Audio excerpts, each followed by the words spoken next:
petit réact quotidien de notre ami Chef Otaku sur les One Pieceology. On avait déjà vu celui de Water 7 que j'avais trouvé vraiment incroyable. Il avait fait des rapprochements de fou. Je pense que celui d'Enies Lobby est peut-être tout aussi légendaire, si ce n'est encore plus légendaire. Du coup, on va se pencher là-dessus tout de suite. Voilà. Et je me suis planté parce que j'ai remis la musique, alors que c'est ça. Là, je suis le chef, et bienvenue dans ce nouvel épisode. épisode de One Pieceology, la série de vidéos dans laquelle vous m'accompagnez lors de ma relecture ou ma découverte des arcs de One Piece. Aujourd'hui, on s'attaque à la seconde partie de la saga Water 7, l'arc Enies Lobby. Ça, à chaque fois, je le dis, mais le truc avec le crâne, la spatule et tout. Si vous n'avez pas vu les épisodes précédents, je vous mets la playlist qui regroupe tous les épisodes juste au-dessus dans les fiches. Oui. Mais avant, petit résumé des événements d'Enies Lobby, bien sûr. Après avoir bravé la tempête du siècle Laco Laguna à bord du Rocketman, l'équipage du Chapeau de Paille, la Frankie Family et les hommes de la Galée et la compagnie débarquent sur Enies Lobby, l'île judiciaire du gouvernement mondial, qui sert aussi de passerelle entre Grand Line et les grandes instances du gouvernement, Marie-Joie, Impel Down et tout le touti. Ils débarquent là-bas dans le but de sauver Nico Robin et Frankie. T'es en train de faire quoi? T'es en train de faire de descendre la dune du Pila ou Je lis les pattes dans le bocal. Ah oui. C'est impossible de faire ça. Ouais, putain. J'ai l'impression, tu sais, elle était là, elle était en haut du Sahara, là, elle était en train de dévaler la pente. Putain. Non mais genre, incroyable quoi. Désolée. Merci beaucoup le gros Sei pour les 2 sommes offerts, merci beaucoup mon frérot. Aïe aïe. C'est bon, j'ai fini. Qui ont tous deux été capturés par le CP9 Bonne année à toi, mon pour frérot. leur extirper les informations qu'ils ont sur les armes antiques et le fameux siècle oublié. Les pirates et leurs alliés mènent une terrible offensive contre les forces du gouvernement chargées de la défense d'Enies Lobby. Après moult péripéties, Luffy tabasse Blueno et retrouve tous ses nakamas sur le Kinder Blueno. Pas juste Blueno. Kinder Blueno. Attention, hein. Faut pas écorcher le nom. Hein. Parce que franchement, après le Gear 2, c'était plus Kinder Blueno que Blueno. Hein. On va pas se le cacher. Hein. C'est Florian, le gang des papis, qui nous infiltre. De fou. Ils sont partout. tribunal, où ils confrontent Robin, qui d'abord refuse de le rejoindre, puis après un Ah. flashback des plus émouvants, Kinder déclare Bueno, que le vide. Kinder Bueno, Johan, moi je Luffy préfère ordonne à les White. Sniper King de brûler le drapeau Ils du sont trop gouvernement, bons. Ce chocolat blanc, ils sont incroyables, je trouve. ce qui vaut pour une déclaration de guerre. Après ça, les membres des Chapeaux de Paille affrontent les membres du CP9, Luffy affrontera Rob Lucci dans un match retour des plus palpitants. Ils finiront par délivrer Robin et Frankie et parviendront à s'échapper de justesse grâce à une intervention inattendue. En gros, c'est ça l'histoire, mais là tu te demandes très certainement ce que j'ai pensé de cet arc. Eh bien, je vais te le dire. Mais avant, un petit instant passion Ah. s'impose. Le fameux instant passion. Ah, désolé, chef. Notre passion est pour ta vidéo, malheureusement. Passion, que la passion vous guide. Et d'ailleurs, je viens de faire quelque chose voilà. Instant passion. Bien entendu, ne le faites Eh pas, yes, ne le Joe. faites pas quand moi je fais une sponsor, même si j'en fais pas beaucoup. Mais le fait de la passer, non, en vrai, les gens, je rigole. Franchement, dites-vous un truc, je vous l'ai déjà dit, hein. Mais le fait que vous passez la sponsor ou pas, ça changera pas du tout ce que le youtubeur il gagne. Le seul truc que ça va changer, c'est qu'en fait, quand la marque va revenir vers vous pour parler des stats, eh ben, si beaucoup de gens ont passé la sponsor, ils vont pas refaire avec vous, quoi. En fait, ils vont se dire, ouais, il y a plein de gens qui ont passé et tout, qui ont pas pris, donc c'est pas intéressant qu'on refasse. Mais ça, genre, c'est pas en mode vous touchez pas d'argent si les gens regardent pas, quoi. Heureusement, hein. Parce que ils voudraient ça, les marques, hein, limite. Hein. Mais heureusement que c'est pas ça, hein. Genre. Pi est une véritable masterclass et je vais m'efforcer tout au long de cette vidéo de t'expliquer pourquoi. D'ailleurs, en relisant l'arc pour la 3e ou 4e fois, j'ai remarqué quelque chose. Quelque chose de très intéressant, quelque chose que je dévoilerai en conclusion de la vidéo, parce que si je le fais avant, il y a les plus gros One Pieceux qui vont se braquer et qui vont pas écouter ce que j'ai à dire. Là, ça il va m'attise être de très fou, par intéressant. contre. Hein. Attends, là, il m'attise de fou. C'est quoi, genre, la grosse révélation qu'il a à faire, qu'il a découvert ou quoi, genre? Attends, ou alors j'ai mal compris, mais... Quelque chose que je dévoilerai en conclusion de la vidéo, parce que si je le fais avant, il y a les plus gros One Pieceux qui vont se Ah, braquer. franchement, qui il vont m'a pas hype, écouter là. ce que j'ai à dire. Mais ça va Il être m'a hype très de fou. intéressant. C'est parti. Dab. Ah, j'avoue que ce serait dommage que, ouais, comme tu dis, c'est la grosse révélation dans la partie spoil, ça fait chier quand même. Hein. Ça fait vraiment chier. Du coup, ça fait quand même perdre de l'argent la bataille directement. Ouais, des bien sûr, tu vois. Genre, en vrai, comme tu dis, ça, techniquement, ça fait perdre de l'argent si vous regardez pas la sponsor, parce qu'il y en aura pas de deuxième, tu vois. Mais en fait, ça fait pas de perdre de l'argent directement, tu vois. En fait, c'est pas grave en soi, c'est juste que du coup, ils renouvelleront pas avec toi, quoi. Tu vois. Mais tu sais, en fait, genre jamais, enfin, quelqu'un qui a un minimum de morale, tu vois, il va pas forcer les gens en leur disant, vous devez absolument voir la sponsor et tout. Genre, déjà, tu peux pas faire ça, et puis même, enfin, les gens ne le feront pas, quoi. Et de toute façon, même, enfin, pour moi, tu vas pas obliger les gens à regarder la sponsor en mode, enfin, ils font ce qu'ils veulent, quoi. Au bout d'un moment, tu vois, enfin, je trouve ça indécent, quoi. Pour moi, cet arc nous présente la véritable première bataille de One Piece. Alors je sais ce que vous allez me dire, One, c'est oui propre mais ce qui fait n'importe le quoi chef, chef, ouais. Alabasta c'était carrément la guerre, il y a aussi une grosse bataille à Skypiea. Alors? Oui. Alabasta et Skypiea, la bataille ou la guerre, t'appelles ça comme tu veux, c'était plus ou moins mis en toile de fond. Le conflit n'impliquait les chapeaux de bail que plus ou moins malgré eux. Il ne s'agissait pas vraiment de péripéties en soi, les véritables événements importants à l'histoire se déroulaient en parallèle aux batailles. Ouais, Alors que je cette suis fois, d'accord. la bataille est la péripétie, Ouais. l'histoire est la bataille. De plus, la bataille... C'est vrai que je suis totalement d'accord avec ce qu'il dit parce que dans l'idée, effectivement, je l'avais pas tilté, mais Alabasta Skypiea, en fait c'est une guerre, tout à fait. Hein. Genre une guerre de ressources pour Alabasta. Techniquement, bah aussi une guerre de ressources pour Skypiea. Hein. C'est juste que la ressource n'est pas la même. Dans Alabasta, la ressource principale, entre guillemets, bah, c'est l'eau. Enfin, c'est la cause, c'est la sécheresse et c'est l'eau, la ressource. Et la ressource dans Skypiea, au final, c'est la terre. C'est l'aspect territorial, c'est la terre. Et en fait, effectivement, comme il dit, la bataille, c'est la toile de fond. Alors que là, c'est la première vraie guerre où ils sont naturellement impliqués et au final, ils sont le centre de la guerre. C'est-à-dire que vraiment, bah, c'est directement eux contre le monde, quoi. Donc ouais, je suis d'accord. C'est vrai que ça change complètement les enjeux quand tu le vois Et comme pour ça. une fois, initié par Luffy et l'équipage Oui, une du guerre de chapeau religion de aussi, paille. Skypiea, ouais. On ne suit pas la bataille de loin par bribes, on la suit directement en temps réel avec les personnages. Et je trouve que cette bataille d'Enies Lobby, que l'on suit quasiment sur 2 tomes pleins, même si elle dure tout l'arc, hein, mais t'as compris, est parfaitement racontée. Les scènes de guerre, de bataille dans les mangas un peu épiques, c'est d'après moi toujours un peu casse-gueule, parce qu'il s'agit de jongler entre beaucoup de fights en même temps, de jongler entre les différents points de vue, tout en proposant régulièrement une vue d'ensemble. Faut trouver un équilibre entre le Attends, par nombre contre, c'est moi ou... de différents points de vue, tout en proposant régulièrement.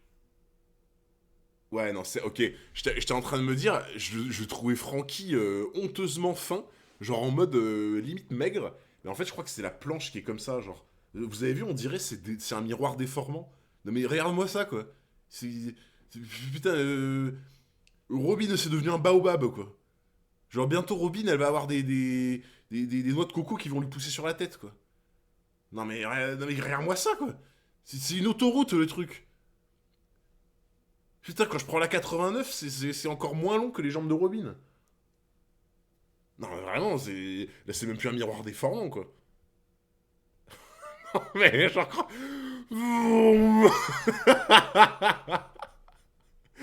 Oh, putain, merde. J'ai tellement hâte que tu sois à jour. Ah, moi aussi, je t'avoue. En vrai, j'ai hâte et pas hâte en même temps, tu vois. J'étais tellement content lors de la sortie de cette vidéo. Non, franchement, mais ça régale les One Pieceology qu'il fait. Hein. Mais ouais, je suis d'accord avec toi, Johan, Skypiea, et vraiment l'arc était cool. Hein. Vraiment. Oh là là. Le baobab, c'est pas un arbre très très large. Putain, mais. Mais Garnis, arrête de m'afficher là, putain. Arrête de m'afficher, c'est bon, je connais pas. Enfin, je me rappelais pas que le baobab il était ultra large. Le péage est à combien? Non, mais j'avoue, les jambes de Robin plus longues que celles de Franky, alors qu'il fait 2 mètres, j'avoue. Régulièrement une vue d'ensemble. Faut trouver un équilibre entre le nombre de persos, d'actions, d'informations et une narration fluide et un rythme efficace. Ah, je suis en train de Si bugger, tu oui, ne ça c'était parviens pas à Alabasta, gérer putain. cet équilibre, ça te donne des arcs de guerre qui semblent s'éterniser, où il y a trop de persos et de points de vue. On finit par ne plus rien biter au tableau. Ça devient brouillon, voire même physiquement difficile à lire. Exemple, bah toujours le même, hein, la 4ème grande guerre ninja dans Naruto, la dernière partie Naruto du dernier arc de... Naruto.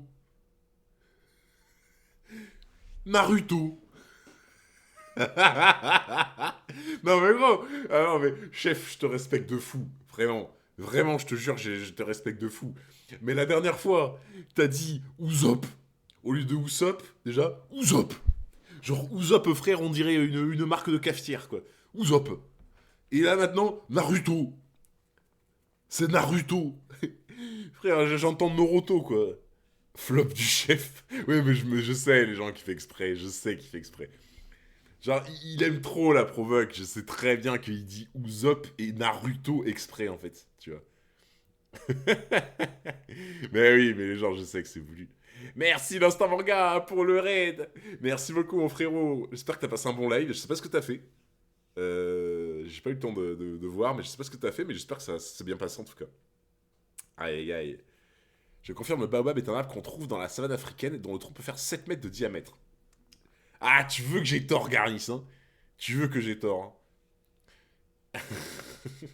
Ah, vous avez regardé Valkyrie Apocalypse? Ok. Et ça a l'air pas mal, ok. Bleach, et même, et là je vais pas me faire des copains très certainement, mais la bataille d'Onigashima dans One Piece, hein. Non mais sérieusement là, avec le recul, Onigashima. Attends, Attends, là c'est un spoil ou pas? Parce que bataille d'Onigashima dans One Piece, ça me dit rien, là. Mini spoil. Oh putain, les gens, j'ai l'ultra instinct là. J'ai l'ultra instinct enclenché. J'ai l'ultra instinct. Bannez le chef Otaku. Attends, mais pourtant c'est pas 8,35. Ça spoil que dalle. Ah. Donc là, en vrai, ça spoil que dalle ou c'est un gros spoil? Parce que bon, si ça spoil rien, ça va, tu vois. Mais en fait, je me dis, si les modérateurs n'ont. Flop 404 modo. Si les modérateurs m'ont pas relevé, je pense que c'est pas grave, à mon avis. Je pense que ça spoil rien. S'ils me l'ont pas relevé. J'avais pas vu ton pseudo Internet Explorer lol. Ça m'avait très bien ton pseudo Internet Explorer. Aïe aïe aïe. Le nom en lui-même, t'es pas un spoil, c'est quand même un nom d'arc. Ouais, mais je sais pas ce qu'il va dire après, en fait, c'est ça le problème, tu vois. Ça spoil juste le nom de bataille. Oh, bon, ok. Ok. Non, de toute façon, je me dis, si les modos me l'ont pas relevé, c'est que ça va. C'était quand même un sacré bordel le truc. Alors que la guerre, Ouais, ou ok, plutôt ouais. la bataille de Ah, ça va. Yaslobi, Ça va, franchement, ça va. Ça va, gros. Je sais juste qu'il y a une bataille qui s'appelle Onigashima où ça va être le bordel. Voilà. Je pense que en vrai, ça va. Je pense que ça va. C'est pas le spoil de l'année non plus, tu vois. Genre, je pense que ça va. En plus, mec, 100%, dans genre 4 mois, j'ai oublié. Dans 4 mois, j'ai oublié. c'est très rythmé, Ouais, c'est puis ma fluide, on mémoire, comprend c'est chaque finito. action. Oda y multiplie les points de vue mais ne se focus pas sur chaque personnage, mais plutôt sur les factions. Use habilement de petits passages très concis, Oh comme non, par exemple les rapports Sodome de et Marines Gomorre. à Spandam, Ils ont donné et leur leur cul. hiérarchie sur l'avancée de la bataille pour donner un point de vue global. On a un sentiment d'urgence et un bon nombre de personnages dessinés sans pour autant avoir le sentiment d'oppression qu'on a eu avec Onigashima, et bon nombre Eh, par contre, chef, arrête de parler de de ça, grosses là. batailles qu'il y aura par la suite dans One Piece. Et ce sentiment vient certainement aussi du fait que, selon moi, graphiquement, Oda était à son prime, que ce soit dans son trait ou dans sa narration visuelle. C'était putain de propre, bordel. C'était vachement fluide, les planches ne sont pas surchargées, les actions sont lisibles au premier coup d'œil. C'est parfaitement parfait, mais on y reviendra plus tard dans cette vidéo. 俺には強くなんかなくたって一緒にいてほしい仲間がいるから俺が誰よりも Tu vas 強 te く faire ならなきゃ avoir. Non, mais normalement, ils m'ont bien timecode. Hein. Ils m'ont dit 8,35. Faut juste que je sois vigilant, là, c'est みんな bientôt. 失っちまう Parler de Sodome et Gomorre et de qui dans la même phrase, t'as le sens. J'ai même pas fait gaffe. J'ai même pas fait gaffe, frérot. Je te jure que j'ai pas fait gaffe. 力いっぱい戦う方法を考えたいやセカンド Eh, Partie c'est 2, propre les transitions Gear qu'il fait en Second. vrai. Durant la bataille d'Enies Lobby, Luffy est parti en quelque sorte en éclaireur. Il a poutré près de 1000 Marines à lui tout seul, Ça, et il c'est est le vrai. premier de la bande à atteindre le toit du tribunal. Putain, il a défoncé 1000 soldats de la marine, le bonhomme. Il a défoncé 1000 soldats de la marine alors qu'il a fait la Zumba sur Water 7 pendant tout l'arc juste avant. Ça, c'était quelque chose quand même. Franchement. Où T'avais il pas est fait gaffe, accueilli c'était par magnifique. Blueno, Encore un flop. membre du CP9, utilisateur des 6 pouvoirs et porteur du fruit du portier. Un fruit qui lui confère le pouvoir de transformer tout ce qu'il touche en porte. Fruit du portier. Et c'est après quelques passes d'armes viriles que Luffy nous sort sa nouvelle technique, le fameux Gear Seconde. Le principe est le suivant. Luffy Seconde. Ah putain là là, mais. Gear seconde. Gear minute. Le fameux Gear minute. Petit spoil de 7 minutes 50 à 7,55. Ah, merci Lucas pour cette précision. Gear minute. Alors attends, t'as dit donc à 7,50, ok. utilise l'élasticité de son corps pour pomper son sang plus vite, ce qui lui offre des capacités physiques accrues. Il arrive à reproduire l'incision du CP9 et à frapper suffisamment fort pour passer outre leur métallium, qui nous l'apprendrons bien plus tard est une Ok. Ah, franchement, ultra instinct. On s'arrêtait pile à temps, merci Lucas. Alors t'as dit jusqu'à 7,55, ok.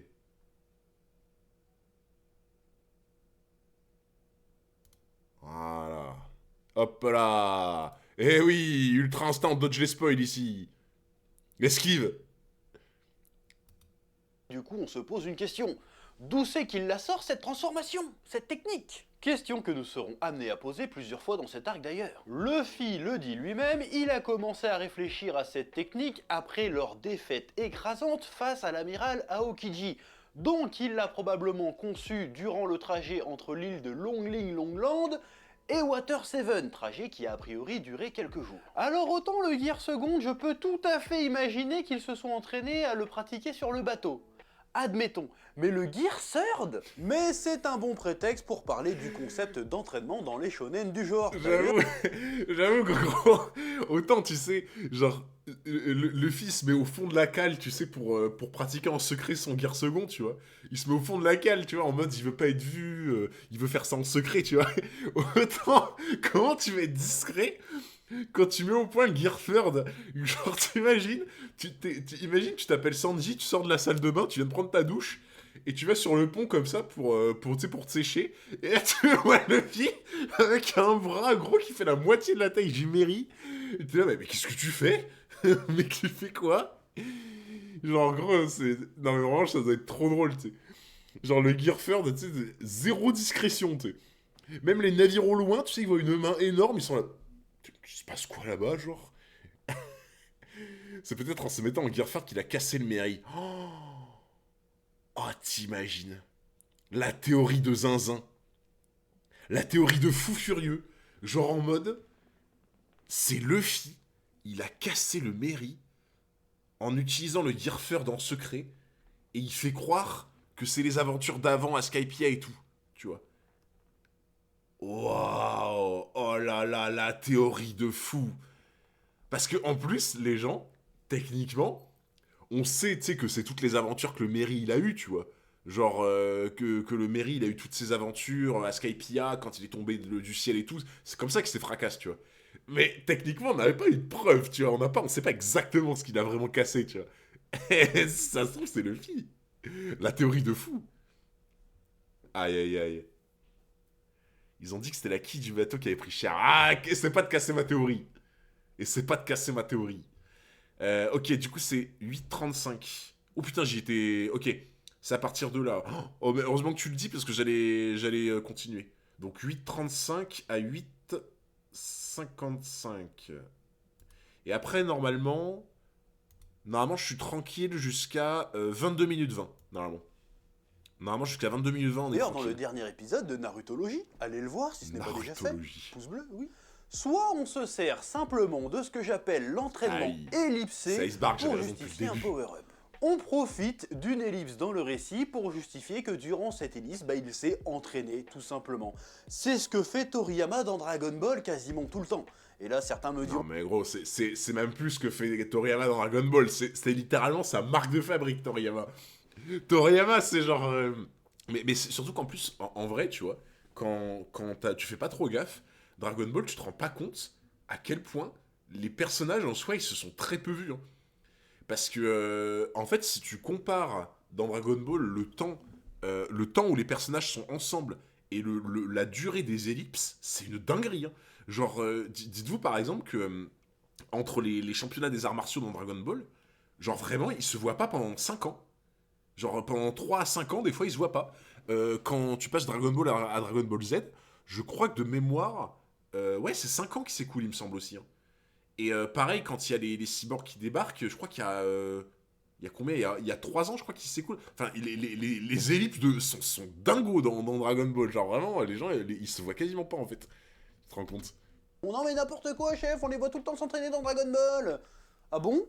T'es vraiment sûr de ça? Mis à part l'entraînement de Goku et Krillin avec Muten Roshi et éventuellement son entraînement avec Maître Karin, nous n'avons pas vraiment d'arc d'entraînement dans Dragon Ball. On les voit vite fait faire des pompes ou taper dans le vide au début à la fin, mais on ne nous détaille jamais vraiment ces entraînements. Ah, là, pour le coup, tu vois, genre, je suis à moitié d'accord parce qu'il prend cette image-là et tu vois quand même pas mal de détails de l'entraînement de Goku dans la capsule Namek, en vrai. Franchement, ouais, ça pourrait être plus détaillé, effectivement, tu vois. Mais là, c'est un mauvais exemple, je trouve, parce que là, quand même, t'as quand même, tu vois quand même pas mal de choses, tu vois. Tu vois de quelle façon il s'entraîne, surtout tu vois qu'il a compris en frôlant la mort et en se soignant, il devenait beaucoup plus fort, parce que tu le vois s'envoyer lui-même des boules d'énergie et se soigner au senzu. Donc tu vois qu'il a compris ça. Tu vois qu'il s'entraîne avec la gravité qui monte et tout. Ah là, je vois ce qu'il veut dire, mais là, c'est un mauvais exemple, pour le coup, je trouve. C'est un mauvais exemple, pour moi. C'est chiant les arcs entraînement, désolé, mais la tour céleste, c'est le pire arc de Hunter. C'est pas mon préféré, mais en vrai, tu vois, moi je l'aime bien. Je sais que tu vois, Grid Island, c'est vachement un arc entraînement. Au début, j'aimais pas, maintenant ça passe bien, je trouve.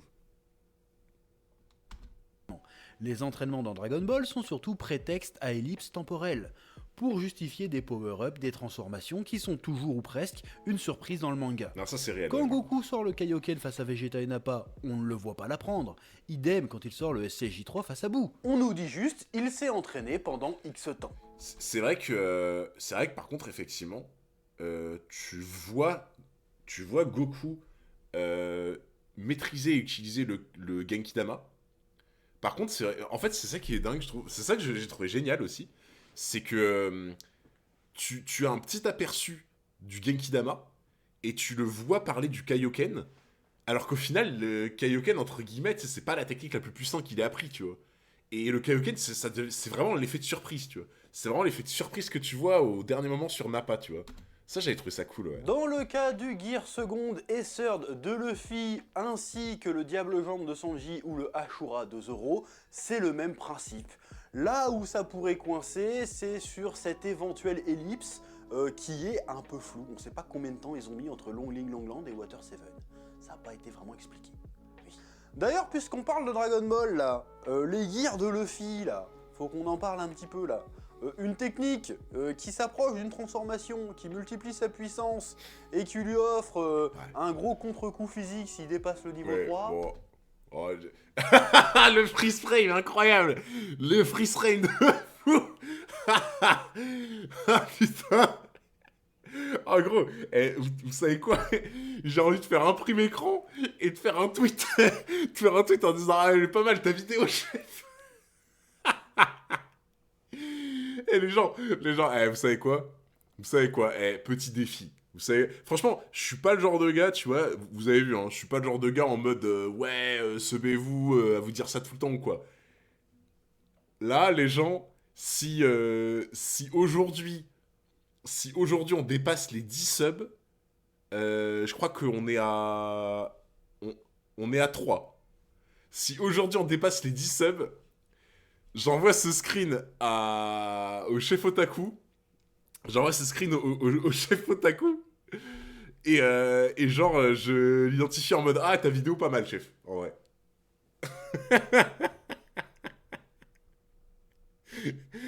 En vrai, je pense pas que ça va le faire, mais c'est pas grave, c'est pour le troll. Ça vous rappelle rien. On va y revenir. あなたたちの生きる未来を私たちが諦め Pourquoi る ils わ ont けに mis はいかない。 Pax? Ils seront Pax pour l'instant. Ah mais je sais qu'il n'y a pas à me répondre. C'est trop les trolls. 言ってサウロ。やだ、私もここにいるよ。お母さん、お母さん。 Partie 3, les démons d'Ohara. Alors je vois que... Je vois qu'au final, c'est les modos qui va me mettre dans la sauce, ok. D'accord. Les modos veulent me mettre dans la sauce, c'est parfait. C'est parfait. Merci beaucoup, Lucas, pour les 5 subs offerts. Merci énormément. Bon, il en manque plus que 2. Et moi, de toute façon, je vous le dis, je suis un homme de parole. Je suis un homme de parole, je tiens toujours mes promesses. Donc, il reste encore 2 subs et j'enverrai ceux-ci au chef. En vrai, je pense qu'il va pas mal le prendre. C'est un mec qui rigole bien. Yes Lobby dit bien sûr le flashback sur l'origin story de Robin et l'histoire de la tragédie des démons d'Ohara. Petit rappel, l'île d'Ohara abritait une giga-bibliothèque ainsi qu'une tripotée de chercheurs en archéologie qui menaient secrètement des recherches sur le siècle oublié.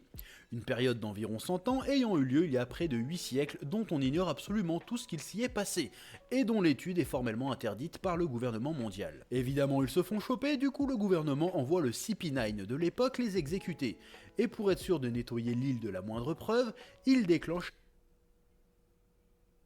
Attends. Mais vous savez les gens, alors vous allez peut-être me prendre vraiment pour un mec rincé, mais je vous jure que j'avais pas tilté que c'est le CP9 de l'époque en fait. J'avais absolument pas tilté que c'était le CP9 de l'époque. Parce que là, attends, c'est bien ce qu'il a dit, je crois, il me semble, non? De l'époque les exécutants mondiales. Évidemment ils se font choper, du coup le gouvernement... Parce que, ouais, c'est le père de Spambanane, tu vois. Mais j'avais pas tilté que c'était le CP9 de l'époque en fait. envoie le CP9 de l'époque les Parce que pour moi, ils sont nombreux, tu vois. Genre, pour moi, le CP9, c'est vraiment une unité d'élite. Et là, j'avais trouvé que c'était vachement nombreux, quoi. Tu vois. Il y a un mec qui est le daron de Khalifa. Mais quoi?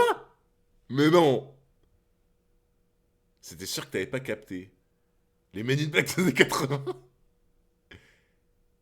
C'est que les mecs en costard noir. Ah ouais. Ah ouais, d'accord. Ok. Putain, j'avais pas tilté. Oh putain, j'avais pas vu. Merci Vegeta 935 pour les 2 subs offerts. Ok, bon, bah, vous voulez vraiment me mettre dans la sauce en fait. J'ai compris. Merci beaucoup, mon frérot. Merci, non, bon, c'est promis. Je fais ça juste après le live alors. Je fais ça juste après le live. Aïe, aïe. C'est comme dans le train, il n'y a pas que le CP9. Je te prends pour un gars rincé depuis le chapitre 12, je suis pas dépaysé, mais quel bâtard. C'était pas le CP5 Spansardine. Ah, je sais pas. Tu te rappelais pas que les gardes du père de Spambanane l'ont défendu avec des techniques du CP9? Ah, non. Non, non. Mais ok, d'accord, c'est les mecs en costard, du coup, l'ancien CP9, alors. Mais ça se trouve... Eh mais en vrai, les gens, là, on dirait le père de Jaboura, un peu, non? Vous trouvez pas, on dirait un peu le père de Jaboura, genre? Dans la posture, dans je sais pas, les cheveux, la tête et tout, on dirait trop le daron de Jaboura, genre. Ah, c'est lui, le père de Khalifa. Ok. Ah, c'était lui, en fait, le père de Khalifa. Ok. Merde. Ah, ça va, je pouvais pas savoir. Je pouvais pas savoir. Ah, putain. Mais vous êtes dur de fou. exécutés. Et pour être sûr de nettoyer l'île de la moindre Je sais preuve, pas si on va. il déclenche un Buster Call. Un Buster Call, c'est quand une armada de bâtiments du gouvernement mondial pilonne une île pour la rayer de la carte. A l'instar du flashback sur les origines de Franky, le passé de Robin nous dévoile le côté sombre du gouvernement mondial.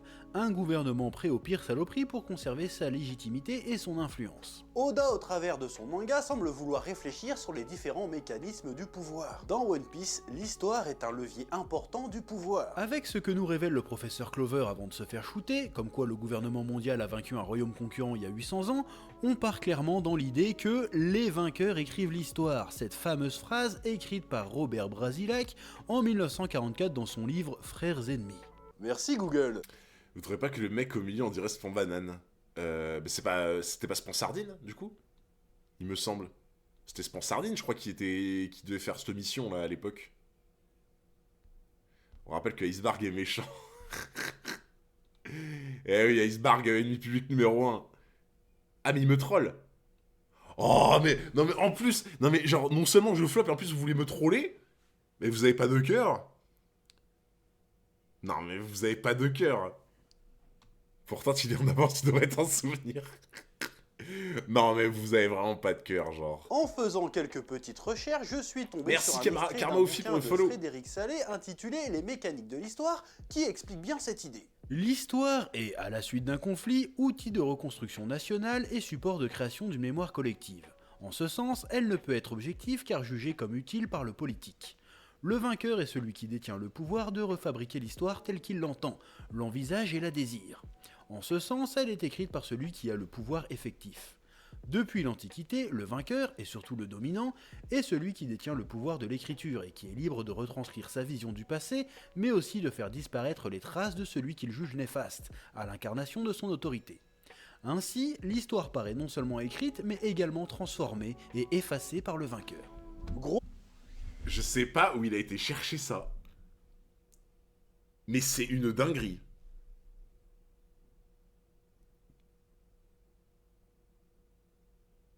C'est vraiment une dinguerie. Je sais pas où il a été chercher ça. Mais vraiment... Putain. C'est tellement vrai. Mais c'est tellement réel. Surtout que le pire... Franchement, les gens... Là, ce qu'on vient de lire là, mais c'est littéralement...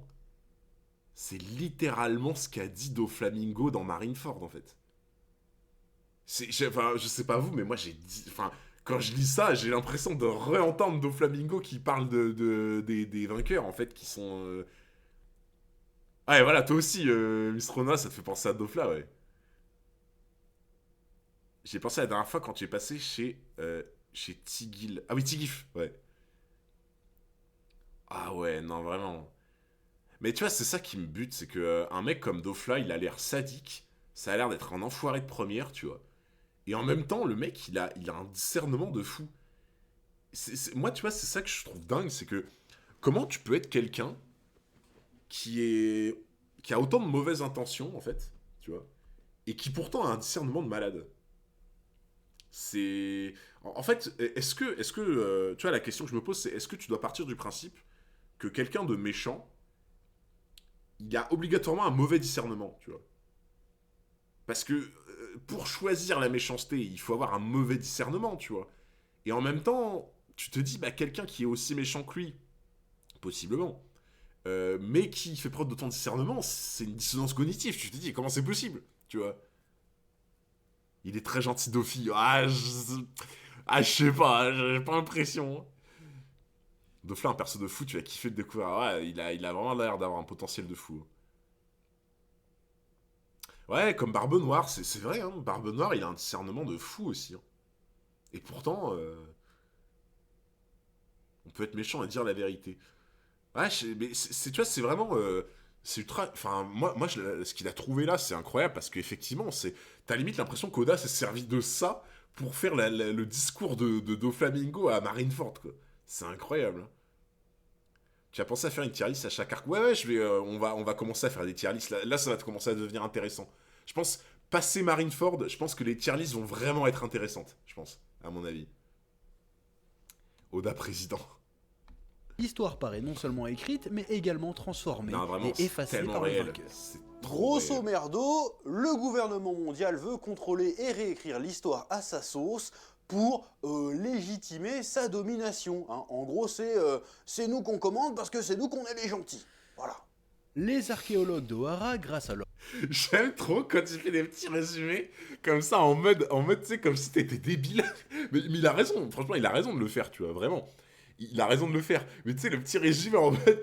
Bon alors, les méchants, c'est des méchants, ils veulent réécrire l'histoire et pas qu'on les fasse chier, donc ils font ça. J'adore. Les bons méchants, c'est ceux qui n'en sont pas. Ouais, mais franchement, techniquement, c'est vrai. Après, il y a des très bons méchants aussi qui sont foncièrement mauvais, tu vois. Mais oui, je vois ce que tu veux dire. Tiens, Alice Guerre au sommet, tu vas mettre tellement de gens tout en haut de Riley à barbe blanche en passant par Crocodile. Mais Crocodile, je serais pas objectif, en fait, tu vois. Je serais vraiment pas objectif, c'est ça le problème, en fait. Le fil a zéro discernement. En vrai, ça dépend pourquoi, tu vois. Genre, je vois ce que tu veux dire, mais je trouve que des fois, il y a des éclairs de génie, en fait, Luffy, tu vois. Charles le Goth. En fait, ça dépend si la tier list qu'on fera, c'est une tier list de ce que j'aime, ou si c'est une tier list puissance, tu vois. Parce que oui, si c'est une tier list puissance, je vais être objectif, tu vois. Mais si c'est une tier list de ce que j'aime, bah oui, là, le but c'est pas d'être objectif, hein. Recherche commence à douter que peut-être en fait ce sont les méchants. Cas Ce qui subjectif, risque, ouais. si cette histoire devient connue, de mettre à mal la légitimité du On fera les gouvernement deux. mondial et éventuellement faire revenir les idéaux qu'ils ont voulu étouffer. Donc le gouvernement préfère buter tout le monde sur l'île, même des civils innocents, et il justifie ça en mode ouais, mais les gars d'Ohara voulaient détruire le monde. On protège notre légitimité en réécrivant l'histoire. Et Robin, qui ne connaît pas toute la vérité mais qui est en mesure de la découvrir et de la révéler, est désigné comme étant maléfique, un démon qu'il ne faut surtout pas approcher ni écouter. Les scientifiques d'Ohara sont dès lors rebaptisés les démons d'Ohara. Démon, ça a quand même une connotation un peu mystico-religieuse, ce qui pourrait faire penser un peu à ce qui se passait du temps de l'Inquisition. Genre Galilée Ça, qui j'y a failli se pensé, faire cramer ouais, ouais. parce qu'il avait la preuve que la Terre tournait autour du Soleil et pas l'inverse. Bon bah il a failli se faire cramer par l'Église parce que à l'époque, ça gênait qu'un mec prouvait qu'en fait que le bouquin, peut-être qu'il se trompait. Mais si le bouquin se trompe, et ben du coup ça risquait de délégitimiser, je sais même pas si ce mot existe, le pouvoir en place que représentait l'Église à l'époque. Voilà, c'est à peu près la même mécanique. Ça, genre, les freeze frames sont incroyables. En vrai, j'avais pas spécialement pensé à l'inquisition précise, mais ouais, quand j'entendais parler de démons d'Ohara et tout, je me disais vraiment que, tu sais, l'inspiration, elle est de l'époque, tu vois. Genre, de l'époque, genre, t'étais traité de sorcière, de démon, machin, dès que tu sortais un peu des sentiers battus, et effectivement, comme à l'époque de Galilée, tu disais que la Terre était ronde, gros, on te prenait pour un mec surnaturel, tu vois. Donc, moi, j'avais un peu pensé à ça, ouais, aux références de l'époque, quoi. C'est ultra... j'ai perdu le terme de comment on dit, mais tu sais, tu mets les gens dans un cocon, tu vois, en mode ne pensez pas d'une autre manière, quoi. Alors je sais qu'Oda depuis quelque temps crie sur tous les toits que One Piece n'est pas et ne sera jamais un manga sérieux, mais quand même, quand tu regardes bien, le gars aborde les mêmes thématiques que l'attaque des titans. Il l'aborde très différemment certes, mais quand même. Donc le coup de non, t'inquiète, je raconte juste une histoire cool, plus ça va, plus j'y crois moyen quand même. Mais ça, il l'a vraiment dit, que il ne voulait pas faire un manga sérieux, enfin que genre en mode son manga, dans tous les cas, n'était pas sérieux. Il a vraiment dit ça. Parce que ça, j'ai du mal à y croire, tu vois, genre... ouais, comme il dit, les thèmes qu'il aborde, il y a toujours un thème ultra important et il dénonce toujours un thème dans un arc, tu vois. Donc, c'est quoi qui te plaît chez Crocodile, en fait? C'est juste le flow ou autre chose? J'ai jamais compris ton amour pour lui. C'est un tout, en fait. Comme tu dis, il y a beaucoup du flow, mais c'est un tout. Je sais pas, il dégage un truc que j'aime beaucoup. Je t'avoue que même moi-même, j'arriverais pas à t'expliquer pourquoi, en fait, tu vois. Tier list en met Saint-Charles en top tier. Sauf que durant l'Antiquité, on savait déjà que la Terre était ronde depuis des siècles oubliés à répétition. Ouais, non, bien sûr. Bien sûr. Il voulait faire un peu cartoonesque. Ouais, tu vois, mais genre, est-ce qu'il a vraiment... En fait, dire je veux faire un truc cartoonesque et dire je veux pas faire un truc sérieux, pour moi, c'est complètement différent, tu vois. Il dénonce de façon très légère, je pense que c'est ce qu'il voulait dire. Bah, très légère... Ah, quand même, hein. Tu vois, ça serait très léger, ça serait pas à chaque arc. Franchement, t'as vu, à chaque arc, il y a quand même un grand thème qui est dénoncé, hein, tu vois. Genre, à Alabasta, Skypiea, à Enies Lobby, à Water 7, t'as toujours un gros thème dénoncé, et moi, je trouve ça cool, tu vois, genre, justement. Il a dit qu'il ne voulait pas faire un manga prise de tête. Ah, mais ça, c'est encore différent pour moi, tu vois. Tu peux très bien faire un manga avec un thème sérieux en fond, tu vois, un peu troll, mais avec un thème sérieux en fond, mais sans prise de tête, tu vois.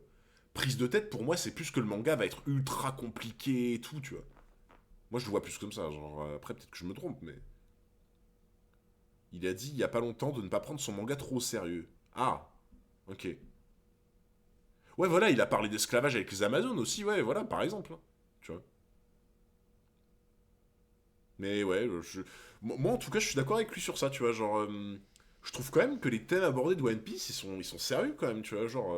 Ah bah, Agnès Lobby, Genre, par contre, tu vois, j'ai l'impression, après c'est peut-être que moi, mais j'ai quand même l'impression que les moments un peu tristes, un peu durs, un peu trash, tu vois, c'est toujours dans les flashbacks. Ça, c'est le seul truc que je trouve dommage.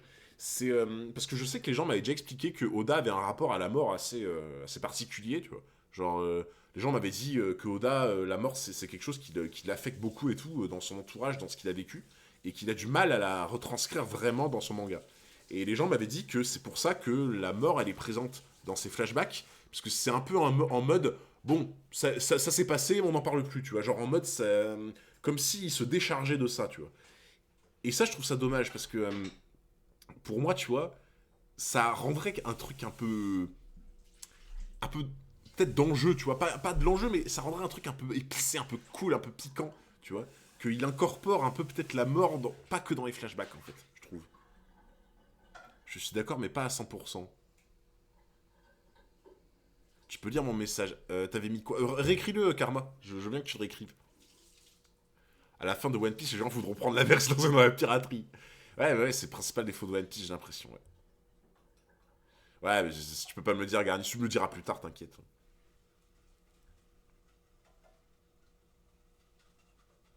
Pertinent de fou. Les choses trash dans le présent, on verra. Ouais, Pelle qui survit à une bombe nucléaire, ouais, voilà, tu vois, par exemple.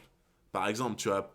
Après, je sais, les gens m'avaient expliqué que c'est parce que ça a été mal vu à l'époque, c'était au même moment que les attentats du 11 septembre et tout, et genre, effectivement, je me rappelle que, voilà, il y avait un truc par rapport à ça, mais sois patient. Il s'est amélioré avec le temps un peu. Bah, tant mieux, moi, c'est tout ce que je lui souhaite, hein, vraiment, hein, c'est tout ce que je lui souhaite. Jamais de la vie, Oda tuera un personnage hors flashback. Mais ça, c'est trop dommage, tu vois. Genre, en fait, les flashbacks sont ultra bien faits, tu vois. Mais un flashback, c'est pas genre. Pour moi, ça doit pas servir à être un défouloir à un truc que t'as pas envie de mettre dans le vrai manga, tu vois. Genre, en fait, un flashback doit pas être un endroit où tu mets quelque chose que t'oses pas mettre ailleurs, en fait. C'est dommage. Franchement, c'est dommage. Ça a de l'impact, en fait. Pour moi, quelqu'un qui meurt dans le récit actuel, ça a de l'impact de fou. Surtout si c'est un personnage important. Enfin. Je sais pas. C'est faux, Hunter, mais tu verras. Mais moi, je demande qu'à me tromper, hein. Ah, les gens, je demande qu'à me tromper. Vraiment, hein. Je ne demande que ça. C'est très récent que la narration d'Oda a changé. Les flashbacks, c'est le défouloir d'Oda. Mais franchement, moi, je trouve un peu, hein. En vrai. Hein. C'est n'importe quoi. De quoi? Comment ça, c'est n'importe quoi? J'ai réécrit mon message, tu peux le lire. Attends. Il a dit ça à l'époque, mais il troll très souvent dans les SBS et Databook et même Vivre Card. Il y a quelques temps, il a dit qu'il faisait son manga juste pour lui et qu'il s'en fout ce que les gens pensent. Pour la mort, de ce que je me rappelle, il n'aime surtout pas faire mourir les personnages pour rien. Ouais, mais pour moi, il y a une différence entre faire mourir un personnage pour rien et juste faire mourir un personnage pour un intérêt du récit, tu vois. Ah, j'oublie pas le Vogue-Mary, les gens viennent cirque, j'oublie pas. Le frérot Vogue-Mary. Tu penses que Baggy va devenir quoi, futur? Ah, je sais pas, en vrai, c'est une pente glissante là que prend Baggy, j'avoue, je sais pas trop. Les flashbacks, c'est la chose la plus réussie d'Oda dans One Piece pour moi. Ah, mais je suis d'accord. Je suis d'accord que les flashbacks sont incroyables. En fait, la seule chose que je dis, les gens, le seul truc que je dis, c'est que je trouve dommage que ça soit que dans les flashbacks que des personnages meurent pour l'intérêt du récit. Parce que, en fait, déjà, ça rend le truc prévisible. Et pour moi, tu vois, une œuvre dans One Piece, comme One Piece, si tu as l'impression que c'est prévisible, c'est dommage, tu vois. C'est ultra dommage. Genre, au final, tu vois, si je regarde un arc et que je sais pertinemment que personne mourra, tu vois, bah ça, je sais pas ce que vous en pensez, mais ça enlève un petit côté challenge, tu vois. Ça enlève un petit côté pression, un petit côté en mode, oh putain, on sait jamais, tu vois, genre, c'est dommage, je trouve. No spoil, mais il suffit de regarder JJK. Ouais, mais tu vois, par exemple, JJK, tu vois, alors j'ai pas trop tout suivi la saison 2 et tout, parce que bah, je m'étais arrêté au flashback, bon, je me suis fait spoil de fou, tu vois. Mais je ne dirais, je vais pas m'avancer pour l'instant, tu vois. j'espère juste que JJK, tu vois, à l'inverse, j'espère juste qu'il fait pas, justement, mourir des personnages pour rien, tu vois. Ça, c'est ma seule crainte. Peut-être que pas du tout, tu vois. Peut-être que quand je me serai à jour, je me dirais, ah, c'était exactement ce qu'il fallait, parfait et tout, tu vois. Mais la crainte que j'ai, c'est que je me dis, est-ce que, tu vois, t'as pas certains auteurs qui feraient mourir des personnages juste pour faire parler, tu vois. Juste pour que ça choque, en fait, tu vois. Alors que c'est pas nécessaire. Je te conseille de stopper ce débat, ça va déraper dans pas longtemps. Non, mais t'inquiète, hein, de toute façon, on va reprendre, là, mais... MDR arrête JJK Hunter. Non, mais c'est pas une question d'arrêter JJK, c'est juste que c'est ce que je crains. J'ai pas dit que c'était le cas. Peut-être que quand je serai à jour, je te dirai, ah, pas du tout. Mais j'ai juste peur de ça, tu vois. Quand j'ai entendu parler des spoils que j'ai vus et tout, j'ai juste peur de ça, en fait, tu vois. Donc c'est tout, hein. Encore une fois, je vous dis, prenez pas pour argent comptant ce que je dis. Moi, je me projette. Quand je suis pas à jour, que je sais pas, je dis, je pense. Ça veut pas dire c'est comme ça, tu vois, genre... Arrête JJK parce que ta crainte va peut-être être justifiée. Ah oui, d'accord, j'avais pas compris ton message. Je t'assure que si ça a déjà dérapé, mais t'as de très bons modos. Mais oui, les modos sont incroyables ici. Les personnages de Zoro et Aokiji Les modos sont montrent que incroyables. parmi les Marines, qui sont le bras armé du gouvernement mondial, il y a aussi des gens qui s'y sont engagés par conviction et pas par soif de pouvoir. Ah, merci. Ils ont vraiment cru que la marine et le gouvernement mondial représentaient le bien commun et leur alignement fut remis en question avec les événements d'Ohara. Zoro désertera carrément et Aokiji, c'est compliqué. Mais ça nous indique la volonté d'Oda de ne pas proposer une vision totalement manichéenne de son univers. Bon après, je ne vais pas te faire l'inventaire Sur le des bouton. références et des différents foreshadowing parce que en fait, je m'en branle un petit peu. Moi, ce qui m'intéresse, comme d'habitude, c'est ce que ça raconte et comment ça le raconte avant tout. Oui, je pourrais facilement te faire 5 minutes sur le parallèle à faire entre l'arbre de la connaissance de l'île d'Ohara et l'arbre de la connaissance de la Genèse. Ah, il y en a qui spam spoil 404 dans le chat. Qu'est-ce qui s'est passé? Mais peut-être que t'approches du... Il y a quelqu'un qui a spoil dans le chat? C'est pour ça que je kiffe Vinland Saga, il y a ce côté... Ouais, je suis d'accord. Ah, il y a quelqu'un qui a spoil dans le chat? On te spoil Naruto. Ok. Ah là, vous avez vu un peu les modos, mais c'est des... Les modos ont ultra instinct, quoi. Ouais, il y en a qui ont ultra la connerie aussi. Un gars qui pensait que t'avais fini un manga. Ah ok, d'accord. Ou encore, je pourrais faire un parallèle entre le fait que l'arbre d'Ohara soit la plus grande bibliothèque du monde et qu'elle finisse cramée et détruite, comme ce fut peut-être le cas de la grande bibliothèque d'Alexandrie, qui fut la plus grande bibliothèque du monde durant l'Antiquité et qui a fini cramée aussi. Ça bon. Ou bien je pourrais sans Après, doute... je pense que la ref était évidente, mais oui, c'est la ref de la bibliothèque qui crame, c'est totalement une ref à la bibliothèque d'Alexandrie. Genre, franchement, tu vois, je pense que même ceux qui aiment pas trop lire ou, tu vois, apprendre des trucs sur ça ou quoi, genre, tout le monde a entendu parler de cette bibliothèque. C'est la plus grande bibliothèque du monde, t'avais des trésors dedans, mais des livres de fou. Ça n'a aucune valeur, ce qui a été perdu dans cette bibliothèque. Genre, quand je dis aucune valeur, c'est genre aucune valeur, genre tu peux pas quantifier, quoi. C'est une valeur tellement immense, en fait, en termes de savoir, que tu ne peux même pas quantifier en termes de prix, en fait. Et oui, la ref est géniale, je trouve. Ouais, valeur Te inestimable. pondre une théorie de fou sur le fait qu'au milieu de la bibliothèque, ils ont un putain de globe terrestre qui montre que leur planète est entourée de plusieurs satellites chelous. Sans déconner, c'est quoi ça? Mais en vrai, on s'en branle. Oui. En revanche, ce que je trouve très intéressant, c'est comment ce flashback nous permet de voir le personnage de Robin sous un nouveau jour. Rappelez-vous l'épisode précédent, les préjugés et les apparences sont trompeuses dans One Piece. C'était le cas avec Franky, c'était le cas avec le CP9, etc. Et là, Oda lève nos préjugés sur Robin. En tout cas, il a levé les miens. Dans le sens où, et j'en ai déjà parlé dans les épisodes précédents, j'avais un peu l'impression que le perso de Robin était giga en retrait et semblait mal s'intégrer au groupe. Il y avait une espèce de distance. J'avais du mal à cerner le personnage. Et en fait, tout le c'était monde, totalement volontaire de la part Bah d'Oda. oui. Nico Robin a vécu toute sa vie dans le rejet des autres. Premier rejet, celui de sa propre mère, qui a préféré partir à la recherche des poneglyphes. Ensuite, par sa famille d'accueil, et aussi par le village, par qu'elle se retrouve, on ne sait comment d'ailleurs, avec un fruit du démon. Pour finir par... Ça, ouais, c'est vrai qu'on sait pas, hein. C'est vrai que ça, on sait pas. J'avais pas tilté non plus, mais c'est vrai qu'on sait toujours pas comment elle l'a eu. Parce que, tu vois... Bon, Luffy l'a eu très jeune, mais on sait comment. mais Robin, je vois pas de quelle manière elle aurait pu choper ça, tu vois. Parce que dans le cas... En fait, un fruit du démon, tu prends pas ça par hasard, tu vois. C'est pas genre en mode, tu le vois par terre, tu te dis, oh, un fruit. Et tu vois, tu manges dedans, quoi, tu vois. Genre, pour moi en général, un fruit du démon, si tu l'as mangé, même en tant qu'enfant, il y a eu un déclic, il y a eu un truc, tu vois. J'y avais jamais pensé. Elle l'a acheté au marché. T'imagines le marchand, là. Le marchand, au lieu de te vendre des oranges classiques, il est en mode, les fruits du démon. Alors, tu veux acheter pas cher. Tu dis, le gosse il voit le fruit, il dit oh un fruit, le fille on en était pas loin. Hein. Ouais, mais bon, c'est Luffy aussi, il est teubé. Ah c'est méchant pour lui. Non, mais en vrai, c'est vrai qu'on s'est jamais posé la question, mais genre... parce que, en fait, tu vois, pour moi, quand t'as de l'entourage, quand t'as de la famille, tu sais, des interactions et tout, ça peut justifier, tu vois. Genre, par exemple, Luffy, ce qui a justifié Luffy qui prenne son fruit, c'est parce que Shanks, il l'a ramené de je sais pas où, tu vois. Donc là, Robin, en fait, elle est rejetée par tout le monde. Donc, en fait, quelle interaction aurait permis qu'elle se retrouve face à un fruit qu'elle mange, en fait, tu vois. Vous savez que, limite, je suis en train de penser à un truc.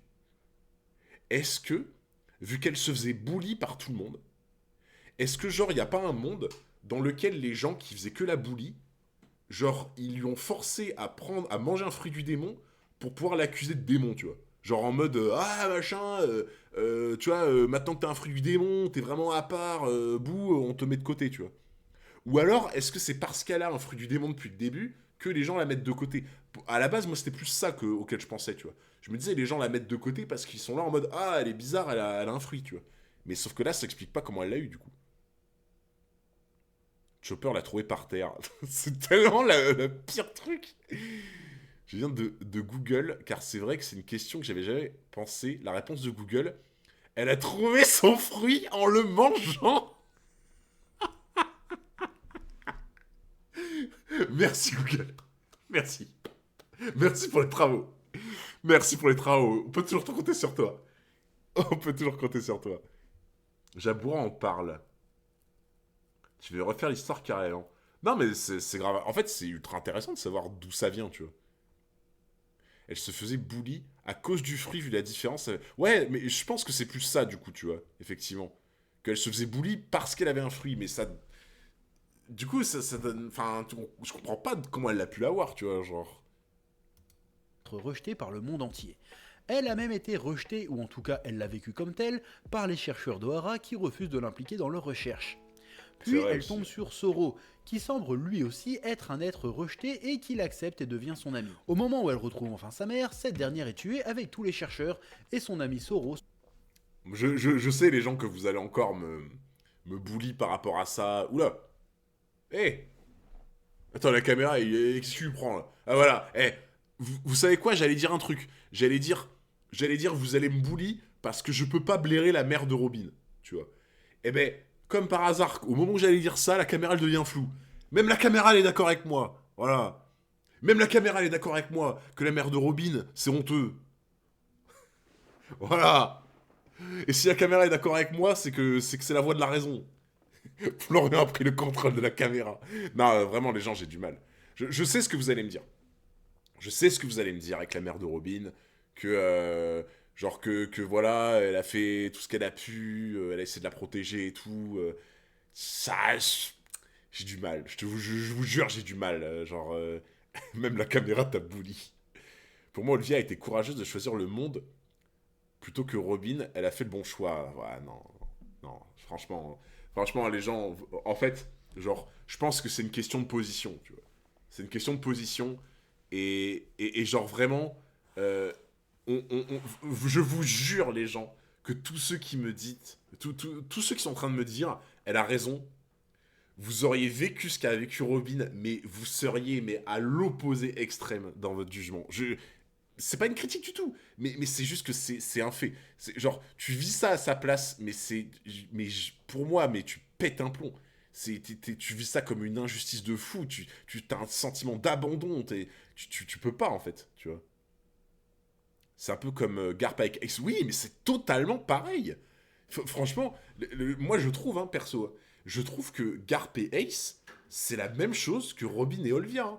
C'est vraiment, c'est le daron ou la daronne a choisi sa carrière, en fait. Il ou elle a choisi sa carrière, tu vois, contrairement à sa famille. Pour moi, c'est pas un hasard. Hein. En fait, tu vois, ce que je veux dire, c'est que, pour moi, ceux qui me disent dans le chat, ceux qui défendent Olvia dans le chat, vous êtes obligés de défendre Garp, du coup. Ah alors alors vous répondez quoi à ça? Hein? Vous répondez quoi? Non, par contre, pour le coup, c'est ultra cohérent. C'est ultra cohérent. Si vous défendez Olvia, vous défendez Garp. C'est le même principe. C'est exactement le même principe. Pour moi. Plus Dragon et Luffy. Bah franchement, Dragon, pareil. Hein. Après, Dragon, tu te dis, il a quand même sauvé Luffy. Tu vois. Il y a au moins ça, on va dire. Il y a au moins ça.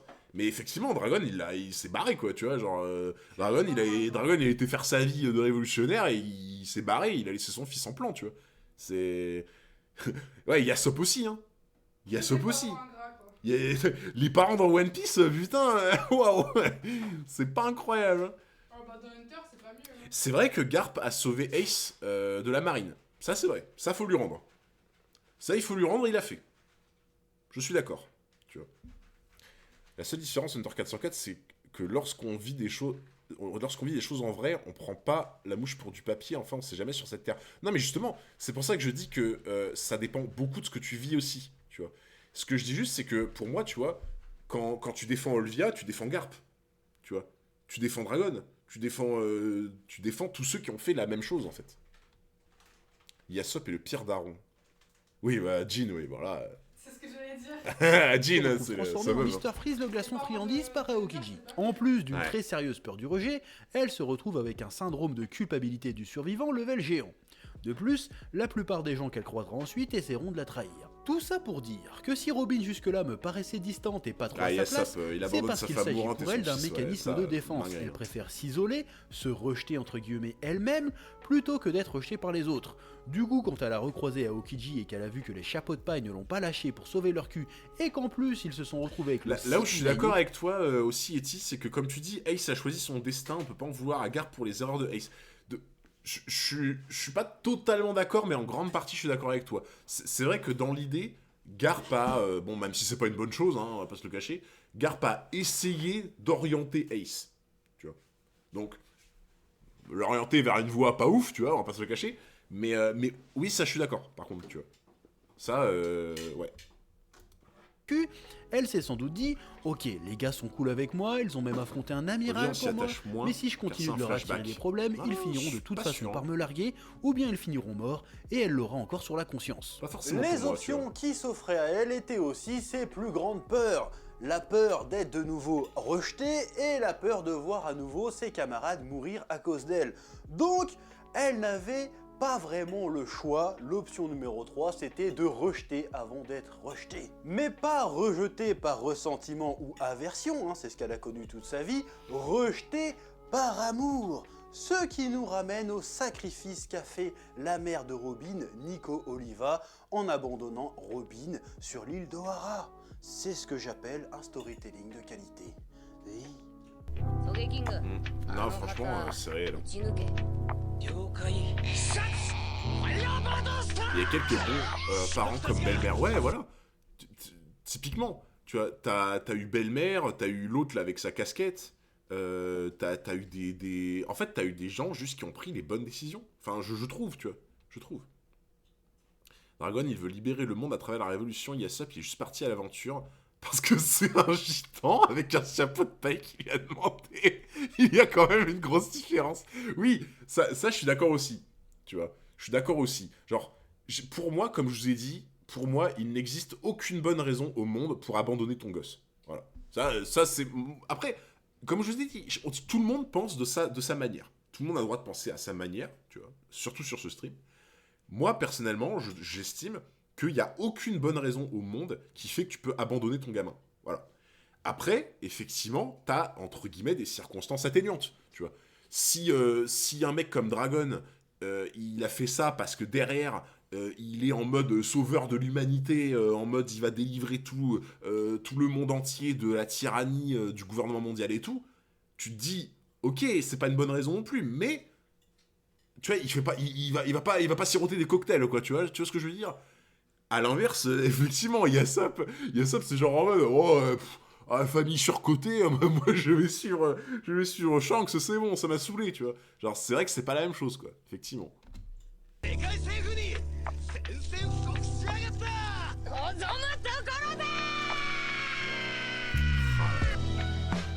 Ah, la Déclaration de guerre. Ouais.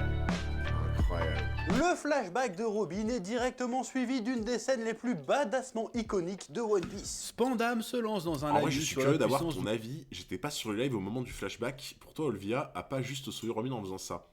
En fait, Olvia, comme je le disais toujours, je suis partagé avec le perso. C'est-à-dire que j'ai un peu du mal, tu vois. Parce que je disais que justement, pour moi, tu n'as pas le droit d'abandonner ton gosse pour n'importe quelle raison qui existe, tu vois. Et en particulier pour, entre guillemets, du travail ou une passion, quoi, tu vois. Parce qu'en fait, le gosse, il a rien demandé, tu vois. Il a rien demandé, genre, juste, lui, il arrive et en fait, tu vois, il paie pour tes choix, tes erreurs et tout, tu vois. Donc, t'as pas le droit, pour moi, quand t'as la charge d'un gosse, t'as pas le droit de lui imposer des choix que t'aurais pu éviter pour l'aider, en fait. Tu vois. C'est pour ça que j'ai un peu du mal avec le personnage. Moi, je le vois comme ça, je le pense comme ça, tu vois. Après, forcément, tu vois, bien sûr, il y a des aspects de sa personnalité qui sont bien, où elle a essayé de se rattraper, elle a essayé, tu vois, de rattraper ses erreurs et tout. Mais sur ça, ouais, j'ai un peu de mal, tu vois.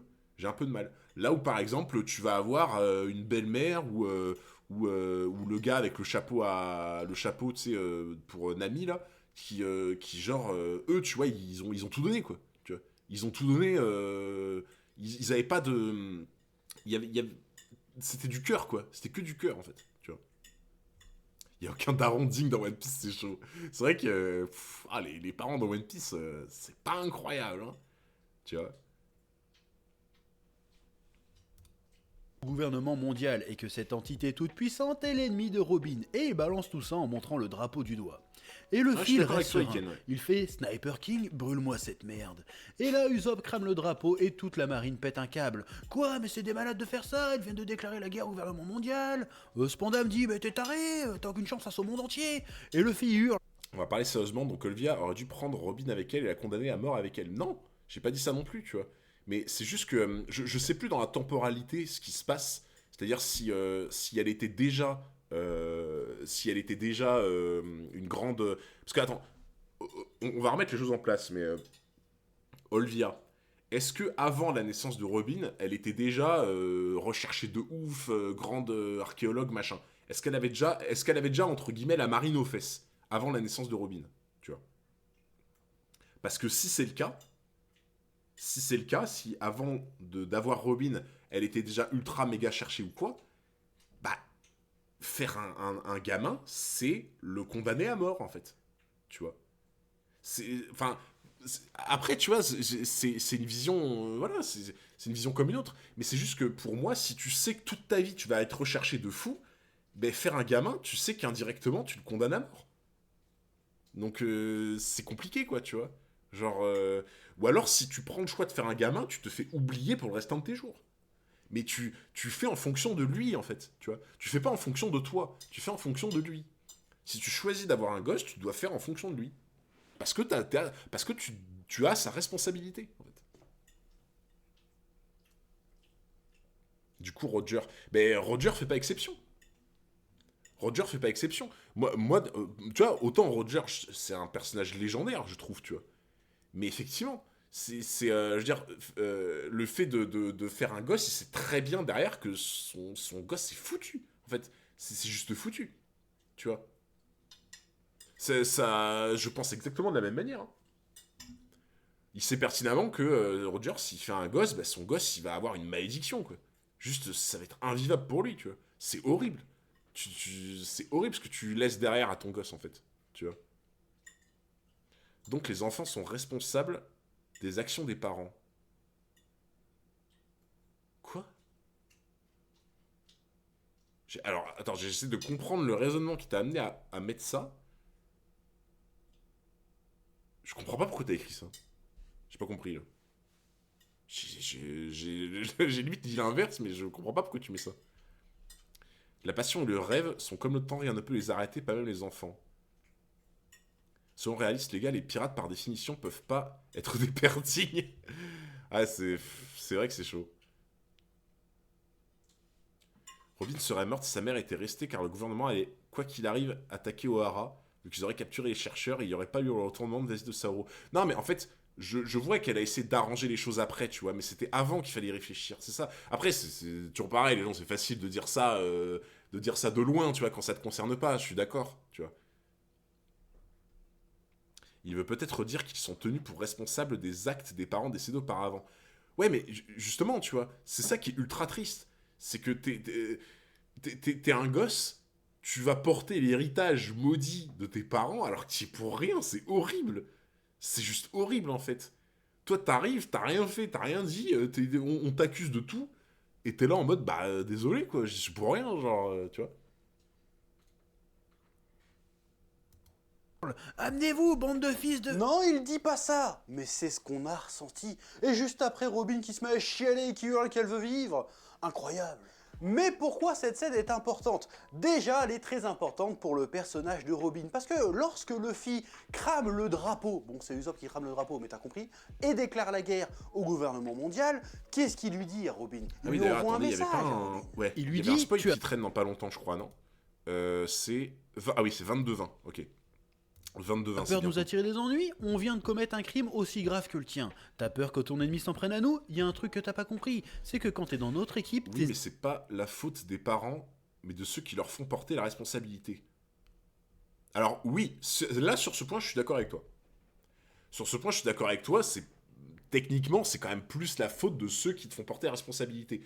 Mais le problème, c'est que si un parent se dit ça, tu vois, en mode, bon bah de toute façon, ça sera pas ma faute, ce sera la faute de ceux qui vont lui faire porter la responsabilité.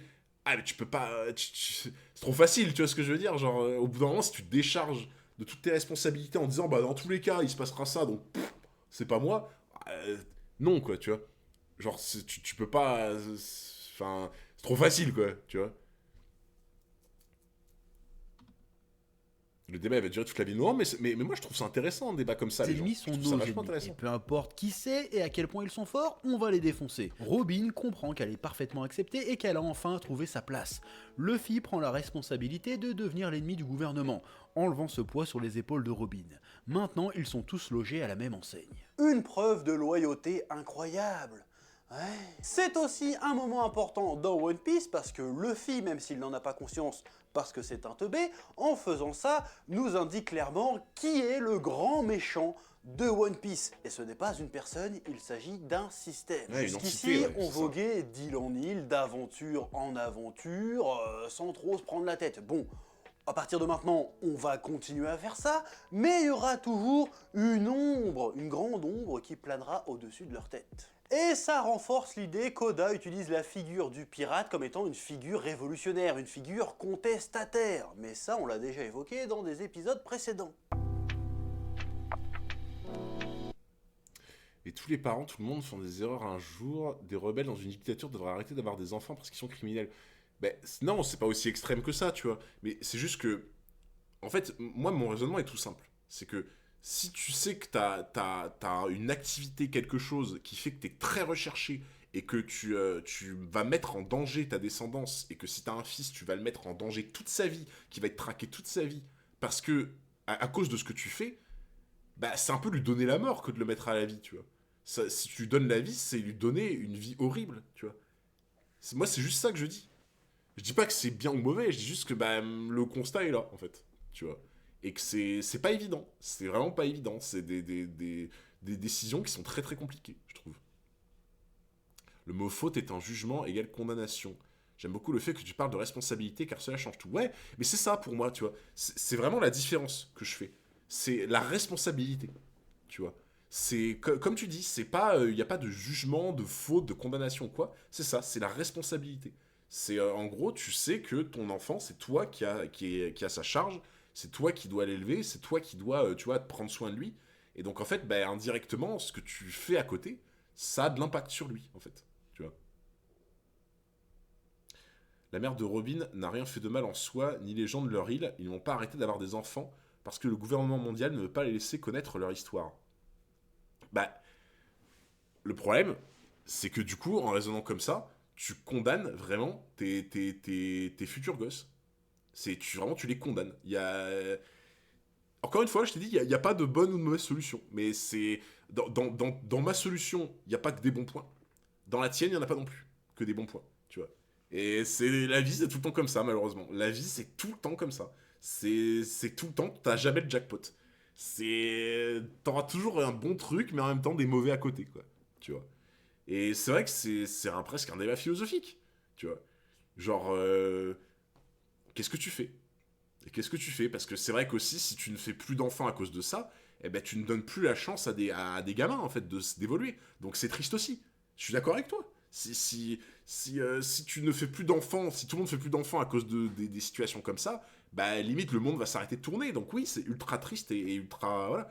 Mais il y a aussi l'autre aspect. Tu vas donner quelle vie à des gosses si t'es recherché à ce point, tu vois. Donc il n'y a pas de bonne solution, comme d'hab. Comme d'hab. T'es rendu où sur Marineford ? Gojo, on est...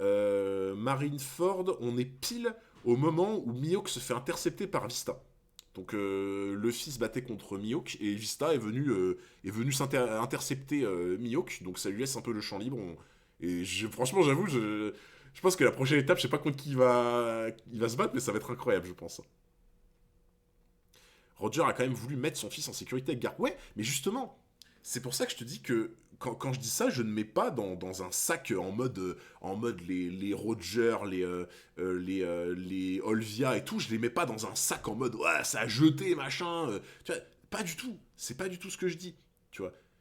Genre, au contraire, tu vois qu'ils se disent ah putain, ouais, il va avoir. Tu vois, Roger, il se rend compte que Ace, il va avoir une vie horrible, et c'est pour ça qu'il demande à Garp, parce qu'il se dit c'est comme ça qu'il aura meilleure vie. Olvia, elle revient sur ce qu'elle fait parce qu'elle a. Tu vois, elle s'inquiète pour Robin. Donc, j'ai pas dit que c'était des mauvais personnages et qu'ils étaient mauvais, tu vois, parce qu'ils essaient de s'améliorer. Je dis juste qu'à la base, peut-être que le choix d'avoir un enfant était pas le bon, en fait. Mais derrière, si tu vois qu'ils essaient de s'améliorer, bah au contraire, c'est bien, tu vois. C'est juste ce que je dis. 5, Merci Faf Larage pour le Summit Prime, merci beaucoup. On attaque donc la seconde partie de l'arc Enies Vista. Lobby, celle qui voit la confrontation entre l'équipage au chapeau de Oui, paille Akio, je me suis et beaucoup les intéressé espions au lore de du LoL, CP9. ouais. Alors je vais pas passer en revue tous les combats un à un parce que ça va être méga long, je vais comme d'habitude parler au global. Oui. Déjà, je trouve qu'il s'agit des meilleures scènes de baston de One Piece à ce jour. Le découpage des combats d'Oda n'a jamais été aussi bon, c'est fluide, dynamique, hyper lisible. On situe parfaitement les personnages dans l'espace, l'action est hyper découpée, mais pas trop, juste assez pour qu'on ait toutes les infos tout en gardant cette impression de mouvement. Regardons ces planches du combat Luffy versus Rob Lucci, on va revenir dessus. Luffy arme son poing, ensuite Luffy envoie son coup, changement de plan, le coup frappe Lucci, autre plan. On comprend la chorégraphie, les changements de plan suivent la logique de lecture des planches. C'est vrai que L'impact c'était sur le ultra torse de Lucci fluide. est éclipsé, ce qui accentue l'impression de puissance. Tu rajoutes à ça l'omniprésence de nuages de poussière, de débris, les Ouais, personnages non, de il plus a en raison. plus Il blessés a en raison de sueur, les focus lines, les speed lines et autres franfreluches. Ça me rappelle... Il a raison à 100%. Franchement, je sais que je m'étais fait la réflexion, je m'étais dit, putain, c'est vrai qu'il est fluide de ouf le combat, tu vois. En fait, quand j'avais vu le combat Lucci, ouais, j'ai vu Arcane Patchouli, ouais, j'avais adoré. Quand j'ai vu le combat, effectivement, je m'étais fait la réflexion, je m'étais dit, ouais, c'est vachement fluide, tu vois. C'est vachement fluide le combat et c'était trop agréable. Et je m'étais fait une deuxième réflexion, je m'étais dit, il y a un peu le côté Dragon Ball où tu sais, tu sens les impacts, tu vois. Et ça, je kiffe. En fait, j'en ai déjà parlé. Naruto, j'ai pas vu Shippuden, mais j'ai vu Naruto. Et ce que j'aimais pas dans Naruto, mais vraiment ce que j'aimais pas du tout, c'est dans les combats, je sentais pas les impacts, tu vois. Genre dans les combats, j'avais l'impression que c'était des... Tu sais, les combats de chats, là, comme ça. C'était genre, quand tu les voyais se battre au corps à corps, c'était... Comme ça, tu vois. Et ça, j'avais du mal avec Naruto. J'avais pas l'impression qu'il y avait des impacts, tu vois. Genre en mode, ça t'entends le... Comme ça, tu vois le mec qui se fait éclater contre la roche et tout. Et ça, tu vois, bon, peut-être que j'ai été trop drogué à DBZ quand j'étais gamin. Mais je sentais pas cet impact dans Naruto et j'aimais pas. Et franchement, même en manga, je l'ai senti cet impact. cet impact de Rob Lucci quand il met une patate comme ça en forme cougar. Luffy en Gear Third quand il met une patate à Rob Lucci, tu sens ses impacts, tu vois. Tu sens que ça cogne. Tu sens que, genre, tu baisses ta garde, mais tu exploses en deux, en fait. Genre, vraiment. Et c'est trop bien. Le bibi de Rob Lucci, c'est ça, quoi. Tu vois, vraiment. Dans le manga ou l'animé. Ben, en fait... tu veux dire pour Naruto? Bah, c'est l'animé que je regardais. Et vraiment, la sensation que j'avais de combat de patoun de chat, tu vois, je l'ai eu dans l'animé. Enfin, après, c'est personnel, hein, tu vois. Peut-être que des gens, pas du tout, mais moi, c'était personnel, tu vois. Le combat de chat, le manque de respect. Non, mais c'est pour imager, tu vois. C'est pour imager, genre. Après, Naruto, le niveau physique est faible. Non, mais justement, Naruto, là où ils vont se rattraper, c'est les techniques, tu vois. Et pour le coup, et là, je pense que tout le monde va être d'accord, tu vois. Naruto, j'ai pas du tout aimé le côté impact des combats. Par contre, il y a un combat qui m'a fait mentir. Il y a un combat qui m'a fait mentir à 100%. Le combat Rock Lee Gaara. Ah là, par contre on parle, tu vois. Parce que le combat Rock Lee Gaara, là j'ai senti des impacts, frérot. Là j'ai senti des impacts. Là, Rock Lee, j'avais l'impression que c'était un putain de combattant de Dragon Ball, quoi. J'avais vraiment la sensation d'impact. T'as une satisfaction, tu vois. Vraiment, là oui, tu vois. Là je l'ai senti, les impacts, à ce moment-là. Le bibi de Rock Lee, voilà. C'est ça. Le meilleur combat de tout Naruto aussi. Non, franchement, ce combat était fou. Genre vraiment, là, tu vois, j'ai vraiment senti l'impact, j'ai vraiment senti le combat. J'étais imprégné dedans, tu vois. Là, ouais, de fou, tu vois. Très fortement Et ouais, un autre l'idée de manga Kishimoto que est je incroyable. connais cette fois très bien, qui s'appelle Dragon Ball. Et en vrai, quand t'as un découpage toriyamesque, forcément tu fais un Tu banger. vois, comme Oui, quoi. c'est comme ça, c'est les règles. Comme Ce quoi. qui va me permettre de faire une petite digression sur le découpage actuel d'Oda dans One Piece.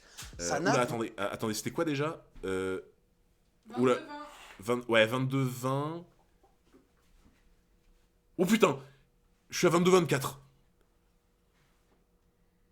Et je crois pas que j'ai entendu de spoil.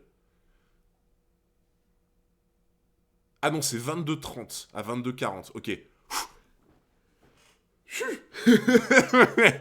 Oh putain, on a échappé belle. On a échappé belle.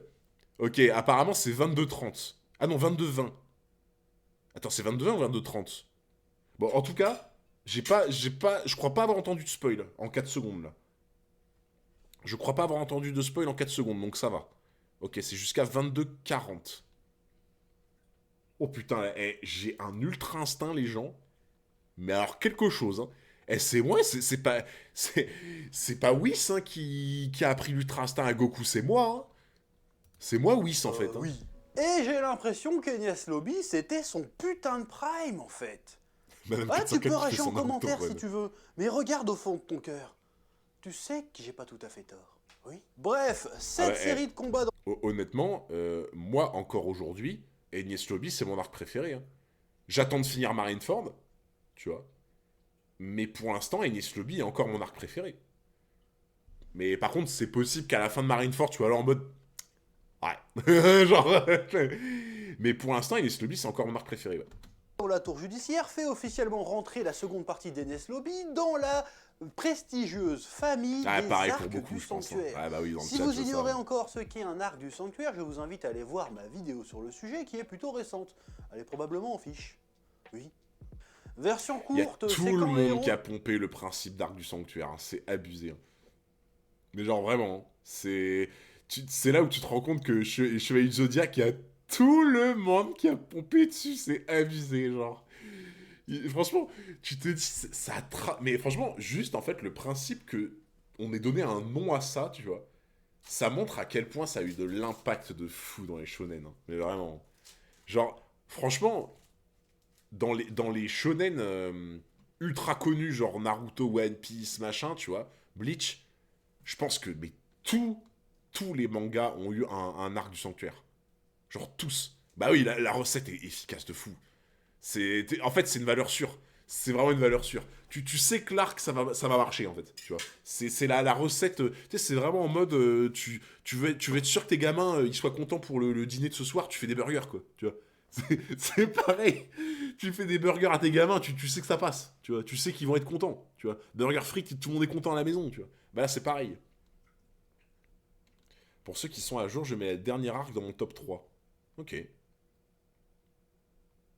C'est quoi Arc du Sanctuaire? En gros, alors je suis très mal placé pour te l'expliquer, mais je sens que mon explication va être bancale, mais vas-y, j'essaie de te l'expliquer quand même. Genre, mais je préviens, mon explication va être sûrement bancale. En gros, dans l'idée Arc du Sanctuaire, c'est genre le principe que t'as, on va dire, ton groupe de personnages prota qui arrive, tu vois. T'as le groupe de personnages anta qui est en face, tu vois. Et c'est un peu en mode, t'as des pairings, tu vois. Genre, t'as des pairings en mode, t'as monsieur numéro 4 qui va affronter monsieur numéro 4 en face là-bas. Ensuite, monsieur numéro 3 qui va affronter monsieur numéro 3, ils vont aller là-bas, tu vois. Et en fait, chacun va avoir un peu son pairing à un endroit différent. Et à la fin, genre, tout le monde se rejoint, quoi, tu vois. Enfin, je pense que j'ai très très mal expliqué, mais en gros, dans les grandes lignes, c'est ça, quoi. Tu vois, genre. Et en fait, t'as un peu ce côté hype où tu suis un peu ce qui se passe de tous les côtés, où ça pète dans tous les sens, et tout se regroupe à la fin sur le combat final, tu vois. Genre, ah, le chef, je l'explique dans la vidéo. Ok, bon bah.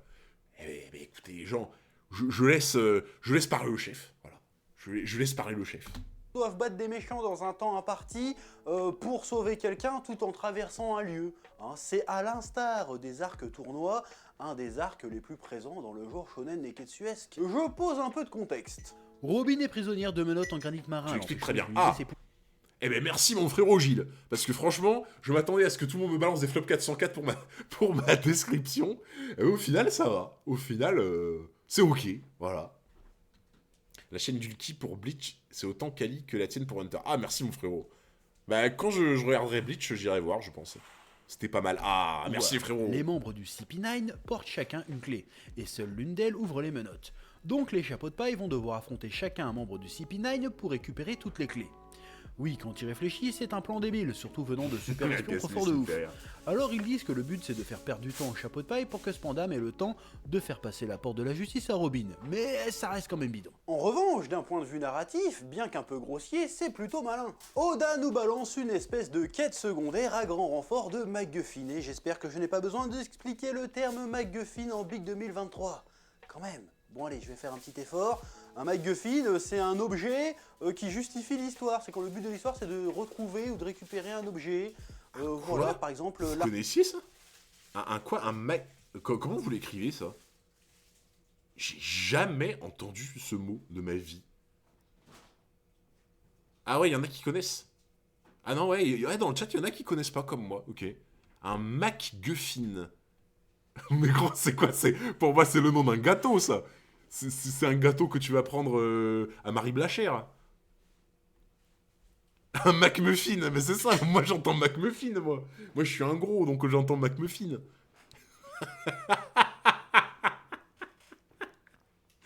Un McMuffin. Eh, s'il vous plaît. McMuffin pour mon manga, s'il vous plaît. Oh putain.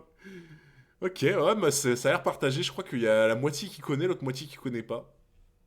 Ok. Donc en gros, un MacGuffin, c'est un objet qui suit la trame et qui genre représente un truc ultra important, quoi. En gros. T'es pas gros, t'es Coast Hunter avec tes J404. Ah, malheureusement, mon frérot, je suis devenu un peu grassouillé, hein, malheureusement. Ça se voit pas en stream, mais c'est compliqué. Hein. Un McMuffin pas tranquille pour la 10. C'est le nom d'un mec comme le fusil de Chekhov. Ah, ok, d'accord. C'est l'objet qui guide l'histoire, ok. Ouais, c'est vrai que c'est assez souvent présent. Mais je savais même pas que ça avait un nom, tu vois. Ça, mais moi, je trouve ça génial de renommer un principe, tu sais, de trame scénaristique ou quoi, de le renommer avec un nom, je trouve ça génial. Au moins, tu sais, ça... Bah, après, ça parle à tout le monde, quoi. d'alliance dans les aventuriers de l'Arche perdue, okay. Les Horcruxes dans Harry Potter. Non, j'ai pas vu, enfin, je connais, hein, Chevalier de Zodiac, Zoïdite, hein, je connais, mais j'ai jamais regardé à fond, quoi, tu vois. Genre, c'était quand ça passait vite fait, quoi. Ouais, voilà, les pierres d'infinité dans Avenger, quoi. Mais ça, c'est beaucoup la trame du MCU ou du DCU, en vrai. Hein. Genre, je tire pas du tout dessus, hein, tu vois. Mais souvent, dans les trucs super-héros et tout, il y a beaucoup de ça, souvent. C'est beaucoup la pierre, le joyau, la couronne, le truc qui fait que le sceptre, machin, tu vois, genre... Il y a beaucoup de ça souvent, j'ai l'impression. One Piece, c'est intégralement un MacGuffin. Avec quel objet? Avec quel objet, en vrai?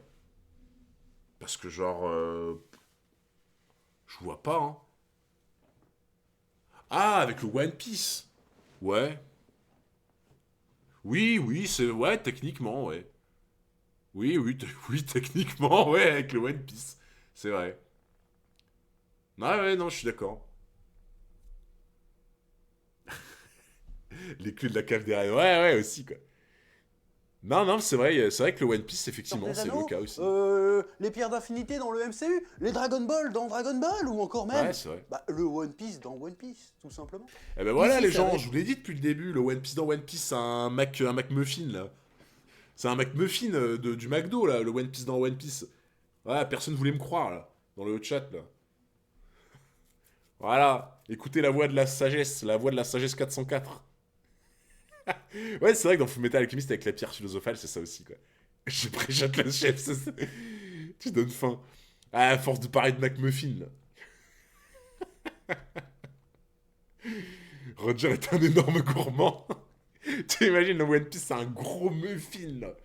Un bon gros muffin de McDo, là. Le McMuffin existe. Ah, moi, les gens, bah, à chaque fois, je vais dire McMuffin, c'est trop. Là, c'est impossible que je revienne en arrière. Je vais plus dire McGuffin. Là.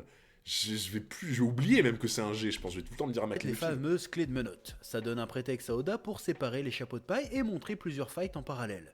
Fights qui, encore une fois, sont tous très cool mais qui servent à mettre en avant une opposition intéressante. La différence de dynamique d'équipe entre les chapeaux de paille et le CP9. Les membres du CP9 ne sont pas amis. On a même l'impression qu'ils ne peuvent pas se blairer et à aucun moment durant la bataille tu ne les vois s'entraider. C'est vrai. On peut même dire qu'ils sont carrément en compétition les uns avec les autres. Quand Fukuro dresse un classement de puissance des membres, ça l'illustre parfaitement.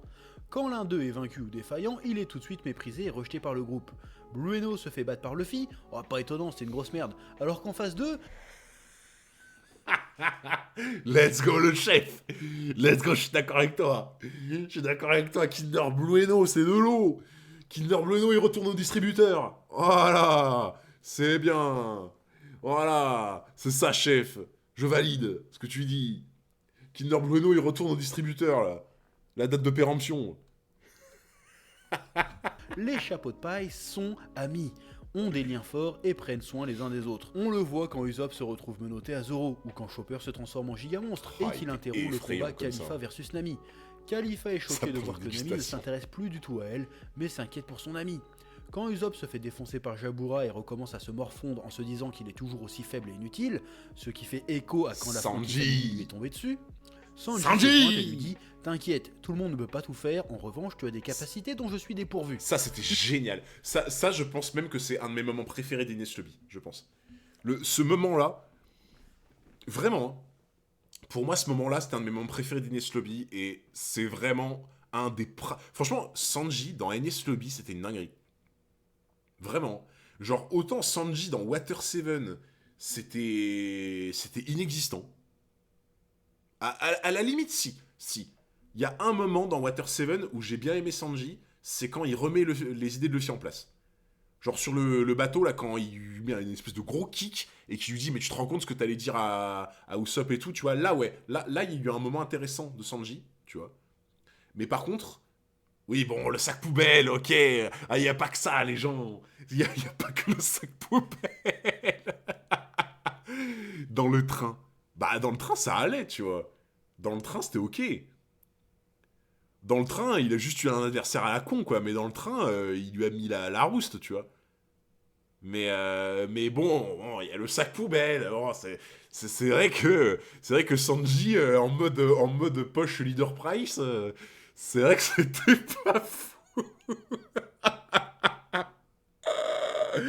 Oh, putain, c'est vrai que j'avais oublié ça. J'avais oublié Sanji en mode poche Lidl.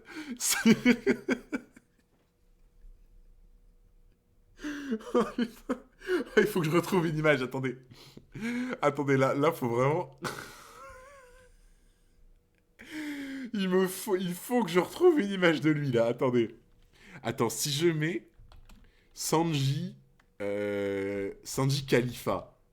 Peut-être j'ai trouvé, non? Je pense que je vais trouver. Peut-être que je vais le retrouver comme ça, à mon avis. Je veux le retrouver en poche au champ, là.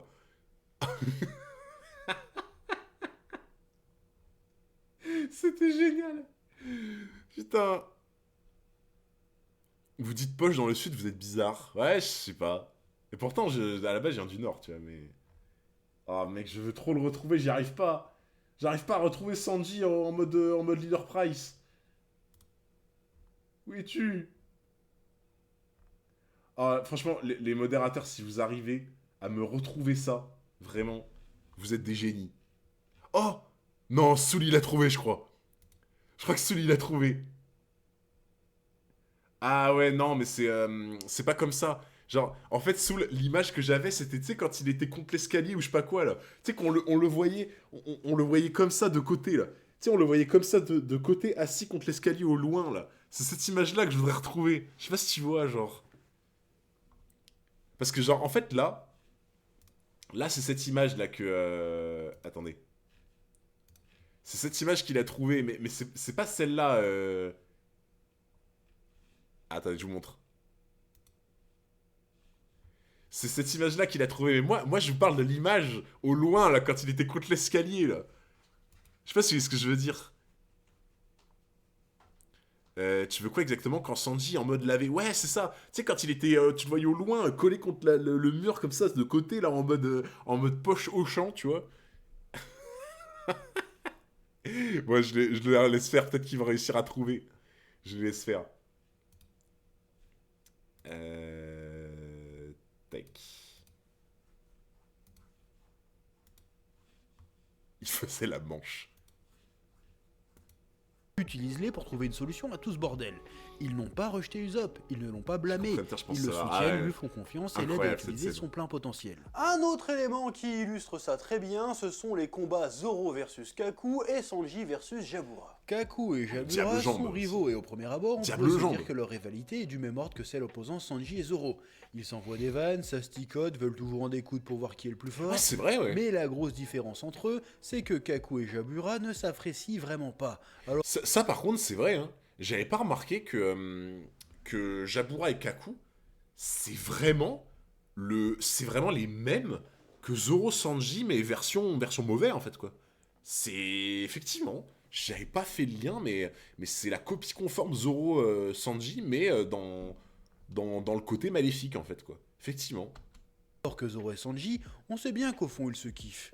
Oui, d'ailleurs leurs combats sont vraiment stylés. Bon par contre on ne sait pas d'où sort la technique Ashura et le diable jambe, mais on suppose que comme Luffy, ils se Diable sont entraînés jambe. hors champ sur le bateau avant d'arriver à Water 7. Autre point qui Moi, je sais plus achève combien, d'inscrire cette partie dans 562, je crois. Demain, on va recommencer au 562, il me semble.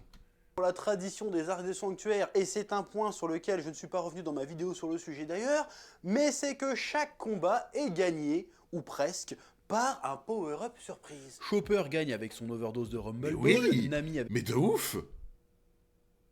Mais tout le monde gagne grâce à un power-up de ouf!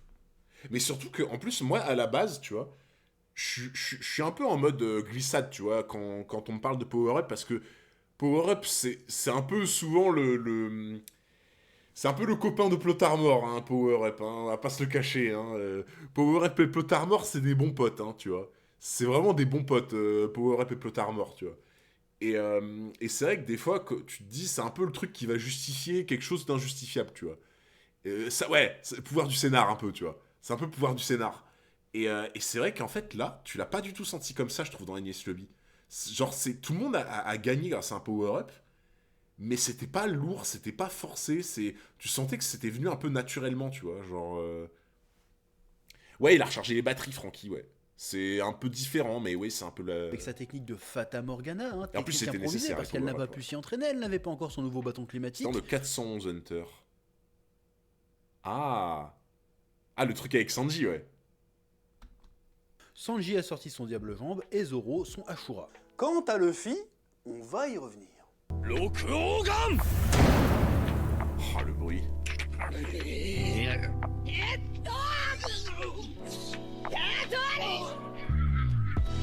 Ah, le fait qu'ils mettent les bruitages comme ça entre chaque ça. Trop la hype. L'un des highlights de cet arc est bien évidemment le match retour. Regarde MP Discord. Ah, attends.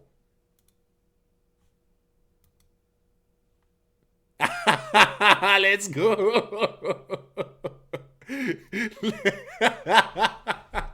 C'est bon. Soul, t'es un génie. Oh, les gens, est-ce que vous êtes prêts? Est-ce que vous êtes prêts pour Sanji, la poche Lidl? Est-ce que vous êtes prêts? Est-ce que vous êtes prêts pour Sanji, la poche au champ? Eh, les gens, là, je crois que vous êtes pas prêts encore, là. Vous êtes pas prêts pour voir Sanji en mode poche Leader Price. Poche 404.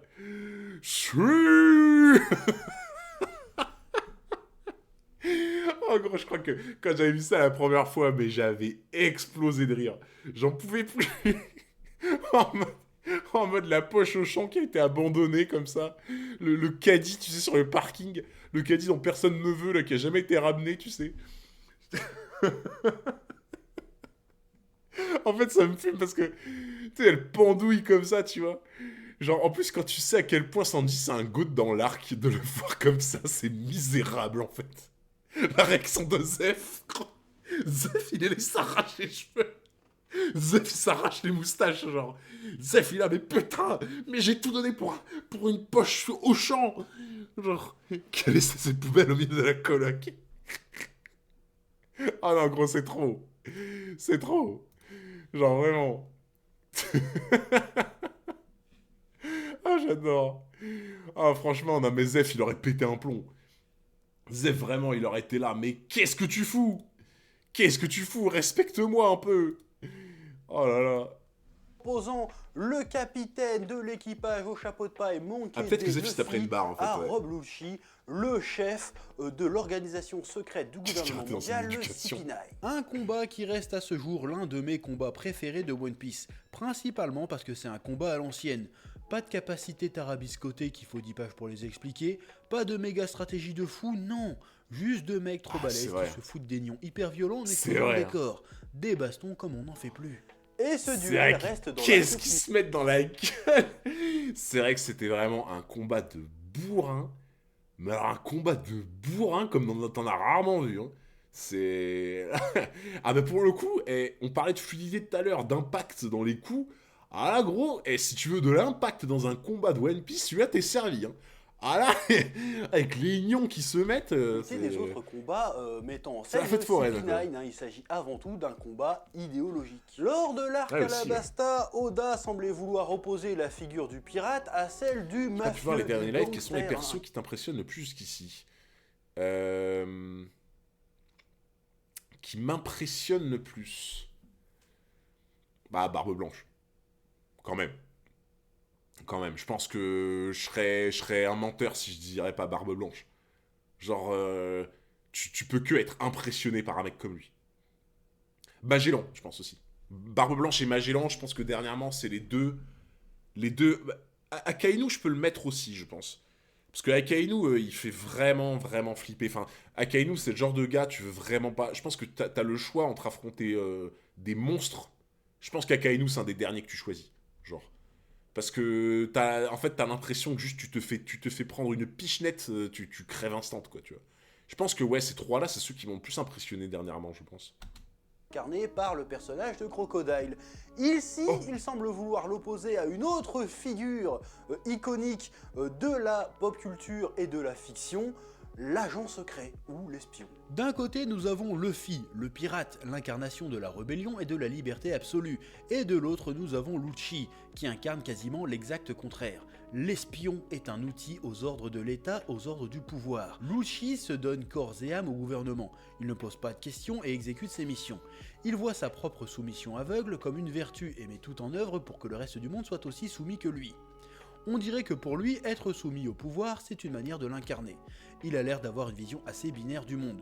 Soit tu sers le gouvernement, soit tu es un ennemi. J'ai du mal... C'est ça, je pense, franchement, je pense que c'est vraiment réel ce qu'il dit. Genre, je le ressens comme le chef, c'est-à-dire que Lucci, j'ai trop l'impression que c'est ça. C'est genre le fait de se laisser, enfin de suivre les voies directives d'en haut, tu vois, du pouvoir sans poser de questions, ça te donne presque un sentiment de l'incarner à toi aussi, en fait. Je pense exactement comme lui, tu vois. à cerner s'il se bat vraiment pour défendre un idéal d'ordre et de justice, ou si ça lui sert juste de prétexte pour faire des saloperies. Cette opposition totale à Luffy se voit aussi dans le traitement des autres membres du CP9. Lucci n'a pas de camarades, ni même de collègues, il a des subordonnés. Il voit les gens comme des outils qui sont soit utiles au gouvernement, soit inutiles, voire nuisibles. Ces pseudo-idéaux d'ordre et de justice lui donnent du pouvoir, de l'autorité, mais font qu'il est très seul, isolé. Alors que les idéaux de Luffy font qu'il est très bien entouré, il arrive même à réunir d'anciens adversaires derrière lui, comme les gars de la Gale et la compagnie et la Frankie Family. À la fin de leur affrontement, Lucci a l'avantage, Luffy est clairement dans les cordes. En plus de ça, le reste des chapeaux de paille sont encerclés et assiégés par des colonels de la Marine, et l'armada du Buster Call. Et pourtant, Lucci est seul. Il est entouré d'une armée d'une puissance de feu colossale, mais il est seul. Alors... C'est tellement bien vu. J'avais pas tilté non plus que, effectivement, en fait, quand je revois cette scène là, dans ma tête, quand je revois cette scène où, tu sais, ils sont dans cette espèce de compartiment là, qui est entouré par la mer du coup, qui sont dans ce compartiment, qui sont tous les deux en mode combat final, qui sont tout seuls, il a raison en fait. Genre, il est entouré du Buster Call, il y a Aokiji qui est pas loin. Bon, je sais qu'après, mais il est pas loin. Il est entouré du Buster Call. Je crois qu'à ce moment-là, ils sont tous KO, mais en gros, il y a les membres du CP9 pas loin, même s'ils sont KO. Il y a tous les marines qui arrivent, les Visamiro, les machins. Genre, il y a tout le monde autour de lui. Et en fait, comme il dit, il est seul, en fait. Il est seul. C'est trop bien vu, genre, c'est... Non, vraiment, il est fort. Hein. Il est vraiment fort. Hein. Officiellement, Lucci a une justice contre les amiraux. Comme les amiraux, c'est la dark justice ou justice sombre. Ouais, mais c'est ça, c'est un peu la même en vrai. Hein. C'est cette espèce de justice tranchante où tu te poses pas de questions, juste tu t'auto-persuades que c'est la vraie justice en fait, quoi. Tu vois. Non, franchement, il est fort. Luffy n'est seul à aucun moment. Solo C'est ce qui lui level donne la Luffy. force de se relever et de vaincre. Et oui, je viens de dire que Luffy bat Lucci grâce au pouvoir de l'amitié. Et attention, j'ai absolument rien contre le pouvoir de l'amitié, quand c'est très bien fait et que c'est pas utilisé à toutes les sauces. Et là, force est de constater que c'est vraiment très bien fait. Le moment où Usopp enlève son masque et balance un pitch pour motiver Luffy, c'est stylé de fou. L'ultime attaque de Luffy est incroyable, et surtout ça ne sort pas de nulle part. Le thème des liens entre les chapeaux de paille a été un des éléments centraux depuis Water 7. Mais en fait, comme il dit, en gros, tu vois, le problème, c'est que surtout sur Twitter, le concept du pouvoir de l'amitié sur Twitter, il suffit que tu dises le mot, mais tu te fais chier dessus. Mais littéralement chier dessus, quoi. Limite, le mot, il est ban, quoi. Tu peux pas dire ça sans te faire chier dessus sur Twitter, tu vois. Et comme il dit, en soi, un truc de pouvoir de l'amitié, c'est aujourd'hui vu comme un truc ultra négatif, dans tous les cas, tu vois. Mais pas forcément, je suis d'accord avec lui. C'est-à-dire que si tu vois que ça, certains mangas, c'est le cas, on va pas les nommer, mais si tu vois que ça, effectivement, c'est nul et ça enlève tout intérêt. Mais si c'est utilisé très peu de fois et dans de très rares occasions et avec une justesse imparable, c'est extrêmement bien. Et ça rajoute un truc incroyable. Et en fait, moi, ce que je trouve bien dans ce pouvoir de l'amitié, effectivement, comme il dit, c'est que, en fait, il est justifié, il est beau, il est au bon moment, mais surtout, genre, le pouvoir de l'amitié qui vient, il se passe entre qui ? Il se passe entre Luffy et Usopp. Et surtout, il se passe de Usopp à Luffy. C'est ça que je trouve génial. C'est qu'en fait, cette espèce de cassure que t'as eu dans Water 7, tu vois, où genre Usopp s'est barré, il y a eu un affrontement, ils se sont frités, genre ça a explosé à ce moment-là. Cette cassure qui s'ouvre dans Water 7, eh ben en fait, elle se referme véritablement dans Enies Lobby, tu vois. Et c'est un peu cette espèce... Vraiment, tu le vois comme ouais, une ouverture qui se referme pile à cet endroit-là, tu vois. Et par les mêmes personnages. Avec, bah, du coup, le choix de Usopp, quoi. C'est vrai que c'est tellement bien vu, genre. Pouvoir de l'amitié égale plot armor. Ouais, mais, tu vois, peut-être un peu. Mais effectivement, comme dit le chef, c'est pas nécessairement une mauvaise chose. Ça en devient une si c'est trop utilisé ou mal utilisé, effectivement. Tu vois. Et là, je le rejoins sur ça, c'est ultra bien fait, en fait. Regarde, en soi, quand Gohan, il réussit à vaincre Cell, tu vois, et que t'as l'impression que Goku est là, que son âme est là, et qu'il l'aide pour le Kamehameha qui finit Cell. Explique-moi en quoi c'est pas un pouvoir de l'amitié.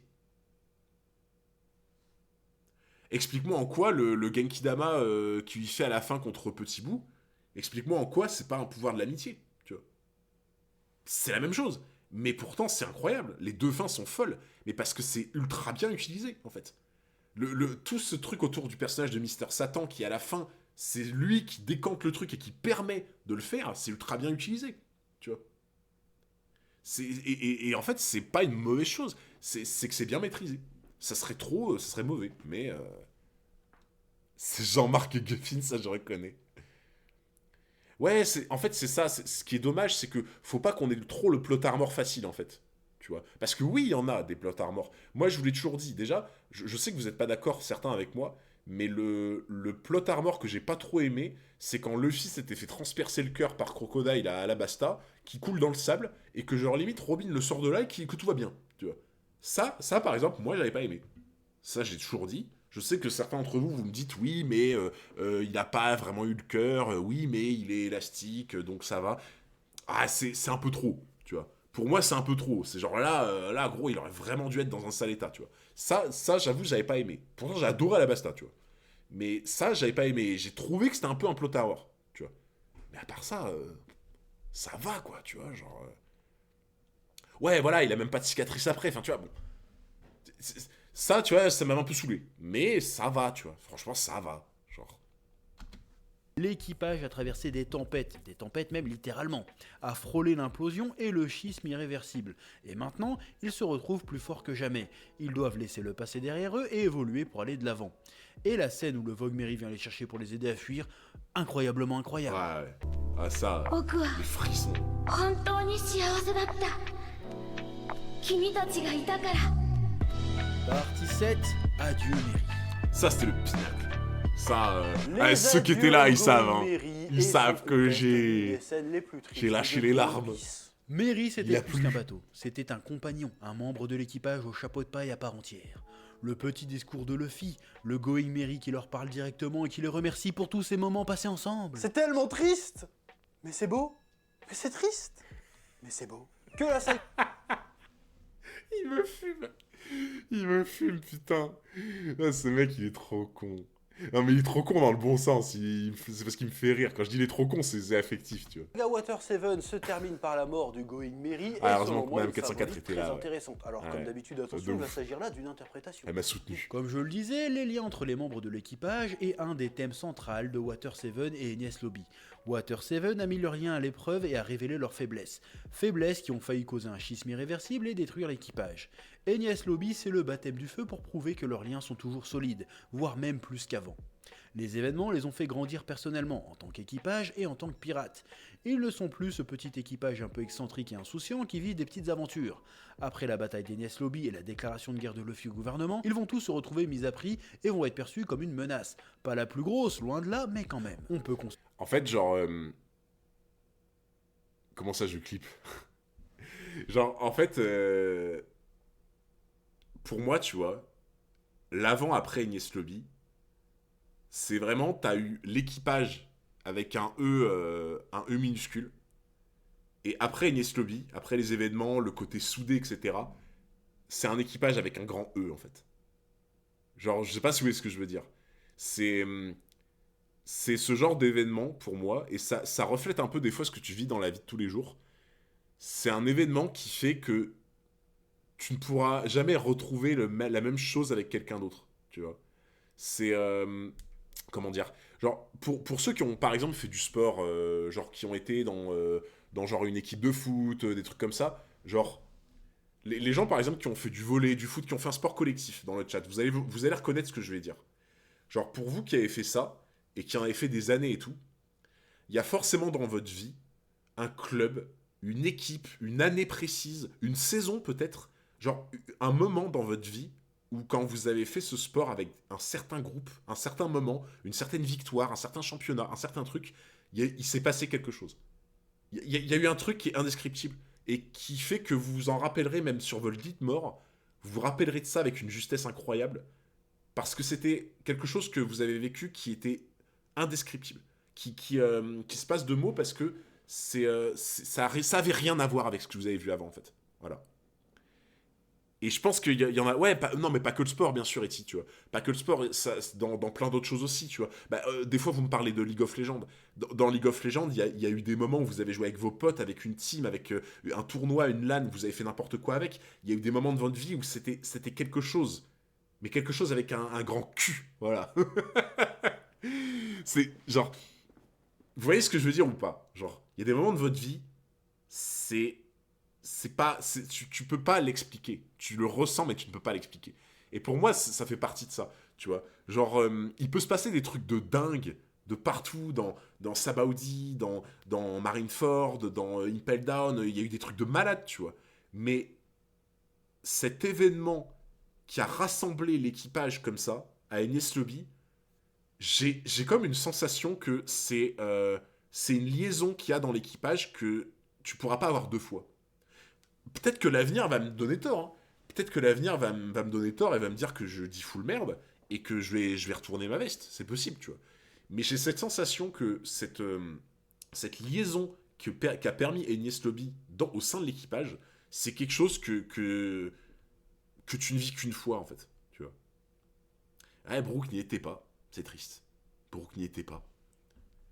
Une sorte de métamorphose. Un peu, ouais.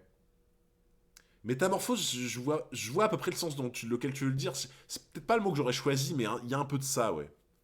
Tu veux que le temps s'arrête limite pour rester comme ça? Exactement. C'est exactement ça, mec. C'est... Quand tu penses à cet événement-là, c'est comme une bulle, en fait, tu vois. C'est comme un rêve éveillé où, en fait, t'aurais presque envie de rester dedans et de pas en sortir. Tu vois. Quand tu as parlé des gros boules, c'était légendaire, ce moment. Vraiment. Considéré qu'avant Water 7 et Enies Lobby, les chapeaux de paille étaient un équipage. C'est la preuve de l'importance d'un camarade. Après Enies Lobby, il s'agit d'un équipage arrivé à maturation, qui sait ce qu'il vaut, au sein duquel les membres d'équipage se font une confiance aveugle, un équipage capable d'affronter n'importe quoi. Il passe à l'âge adulte, et je pense que la mort du Merry symbolise ce passage à l'âge adulte, la fin de la souciance. L'équipage est devenu trop grand à porter pour Merry. On pourrait même se dire que le Merry s'est sacrifié pour que l'équipage puisse survivre et grandir. La mort de Merry est le dernier élément. Il est fort de fou. Putain, mais oui. Mais le Merry, c'est ça. En fait, c'est le passage. C'est ton changement de corps. En fait, le Merry, c'est le passage de entre guillemets enfance, adolescence à adulte. En fait, ça symbolise ça de fou. Mais c'est vrai. En fait, c'est même. Je vais même vous dire un truc. Le Merry, je le vois un peu comme un. Comment ça s'appelle? Tu sais, quand une créature, elle mue, tu sais, qu'elle a... Comment on appelle ça? Enfin, la carcasse, Ah, putain. Tu sais, quand ton corps, il s'ouvre et que, hop, t'as le nouveau corps qui sort, tu vois. Genre, vraiment, c'est ça, je le vois comme ça, tu vois. C'est genre en mode... la carcasse du Merry, c'est quand tu mues, en fait, tu vois, et que t'as la nouvelle créature qui sort, quoi. L'épave. Ouais, mais c'est ça, c'est la mue, en fait, quoi. C'est vraiment une mue, quoi. Un cocon. Mais c'est très bien vu, hein. Effectivement, t'as vraiment ce passage, quoi. C'est le passage de l'enfance à l'adolescence, enfance, adolescence à adulte, en mode c'est la vraie vie dure qui commence. Et en fait, ça commence avec Enies Lobby, où ils deviennent des vrais ennemis publics, en fait. Effectivement. Et le Merry qui symbolise l'enfance qui sombre, quoi. Putain, ouais.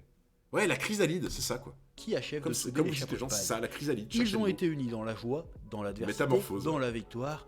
Ils sont aussi unis dans le deuil. C'est beau. Est-ce que Oda a vraiment pensé à ça? Bref, tout ça pour dire... Ça, on saura jamais, hein, mon frérot. Mais il y a des chances. Ça me paraîtrait un gros hasard que ce soit mis comme ça, pas... sans y avoir réfléchi, je t'avoue. Water 7, Enies Lobby et le prime de One Piece depuis le début de ma relecture. Graphiquement, c'est intestable. Le storytelling est aux petits oignons, il y a du drame, de l'émotion, de la C'est vrai badacité, qu'il y a tout. du Il y dépaysement. a tout. C'est une véritable Il y masterclass, a tout un dans cette chef-d'œuvre. Et bien que cette saga ne se trouve même pas à la moitié du manga, je trouve qu'Enies Lobby a une vibe d'arc final. Ouais, un c'est arc vrai. final réussi en plus. C'est très C'est vrai. bizarre. Bon, et tu te souviens dans l'introduction, quand j'ai dit C'est qu'à vrai, de force de ouf. relire l'arc Enies Lobby, je me suis rendu compte d'un truc. Eh ben, j'y viens, justement. Ah. Et je pense... Ah Oh là, les gens. C'est vrai qu'il avait tease de fou, ça. Ça, il l'avait tease de fou en début de vidéo. C'est quoi ce truc qu'il a vu, qu'il a découvert ou je sais pas quoi. Les gens, 100% je vais être déçu de fou. 100% je vais être déçu de fou, ça va être un truc de merde ou je sais pas quoi. Et je vais être là en mode, oh non, vas-y. Mais, allez, vas-y, on va voir, on va voir. que les plus attentifs d'entre vous ont sûrement d'ores et déjà deviné à peu près où je voulais en venir. Enies Lobby est pour moi sans conteste le meilleur arc de One Piece qu'on ait eu jusqu'à présent. Mais c'est aussi en même temps l'arc le plus classique qu'on ait eu depuis le début du manga. Parce que quand on regarde bien, nous avons un arc du sanctuaire, des flashbacks émouvants, des transformations et des power-ups qui sortent de derrière les fagots et qui sont stylés. On a aussi un Deus Ex Machina avec le Vogue Merry, le Going Merry. Nous avons aussi en plus le héros qui gagne grâce au pouvoir de l'amitié. Et un découpage de l'action Dragon Ballesque. On a même un simili Kaioken, les mecs. Ouais. J'ai bien l'impression que c'est la première fois qu'un arc de One Piece coche à ce point toutes les cases du parfait shonen neketsuesque de bonne aloi. Et c'est tellement bien fait, tellement maîtrisé, que jusqu'ici on n'y a vu que du feu en fait.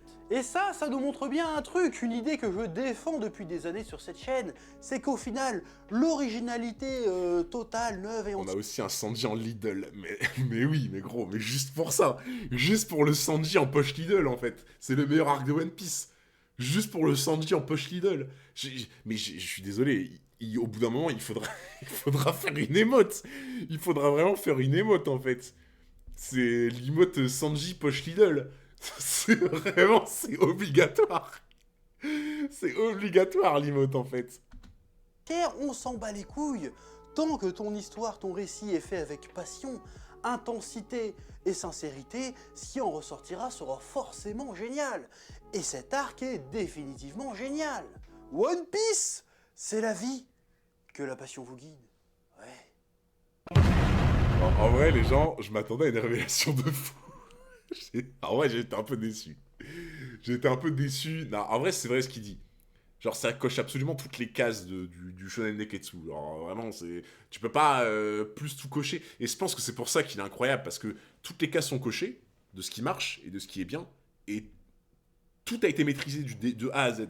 Donc, effectivement, mais comment ça, écrit 404 ? Non, mais en vrai, je m'attendais vraiment à un truc de fou, tu vois. Mais non, mais il a raison. En vrai, il a raison, franchement. Sanji, le vrai prix des bonnes choses, on va faire des... Ah, les gens. Franchement, faites-moi... S'il y a un génie dans le chat qui est trop bon pour les mèmes, pour les montages, les mèmes et tout, les gens, faites-moi sur Twitter un mème de Sanji poche Lidl. Le monde a besoin de ça. Le monde a besoin de connaître la vérité et de savoir ce qui s'est vraiment passé à Enies Lobby. Le monde a besoin. Attendez. Genre, je vous remets l'image, pour si vous voulez la DL. Je vous remets l'image. Attendez.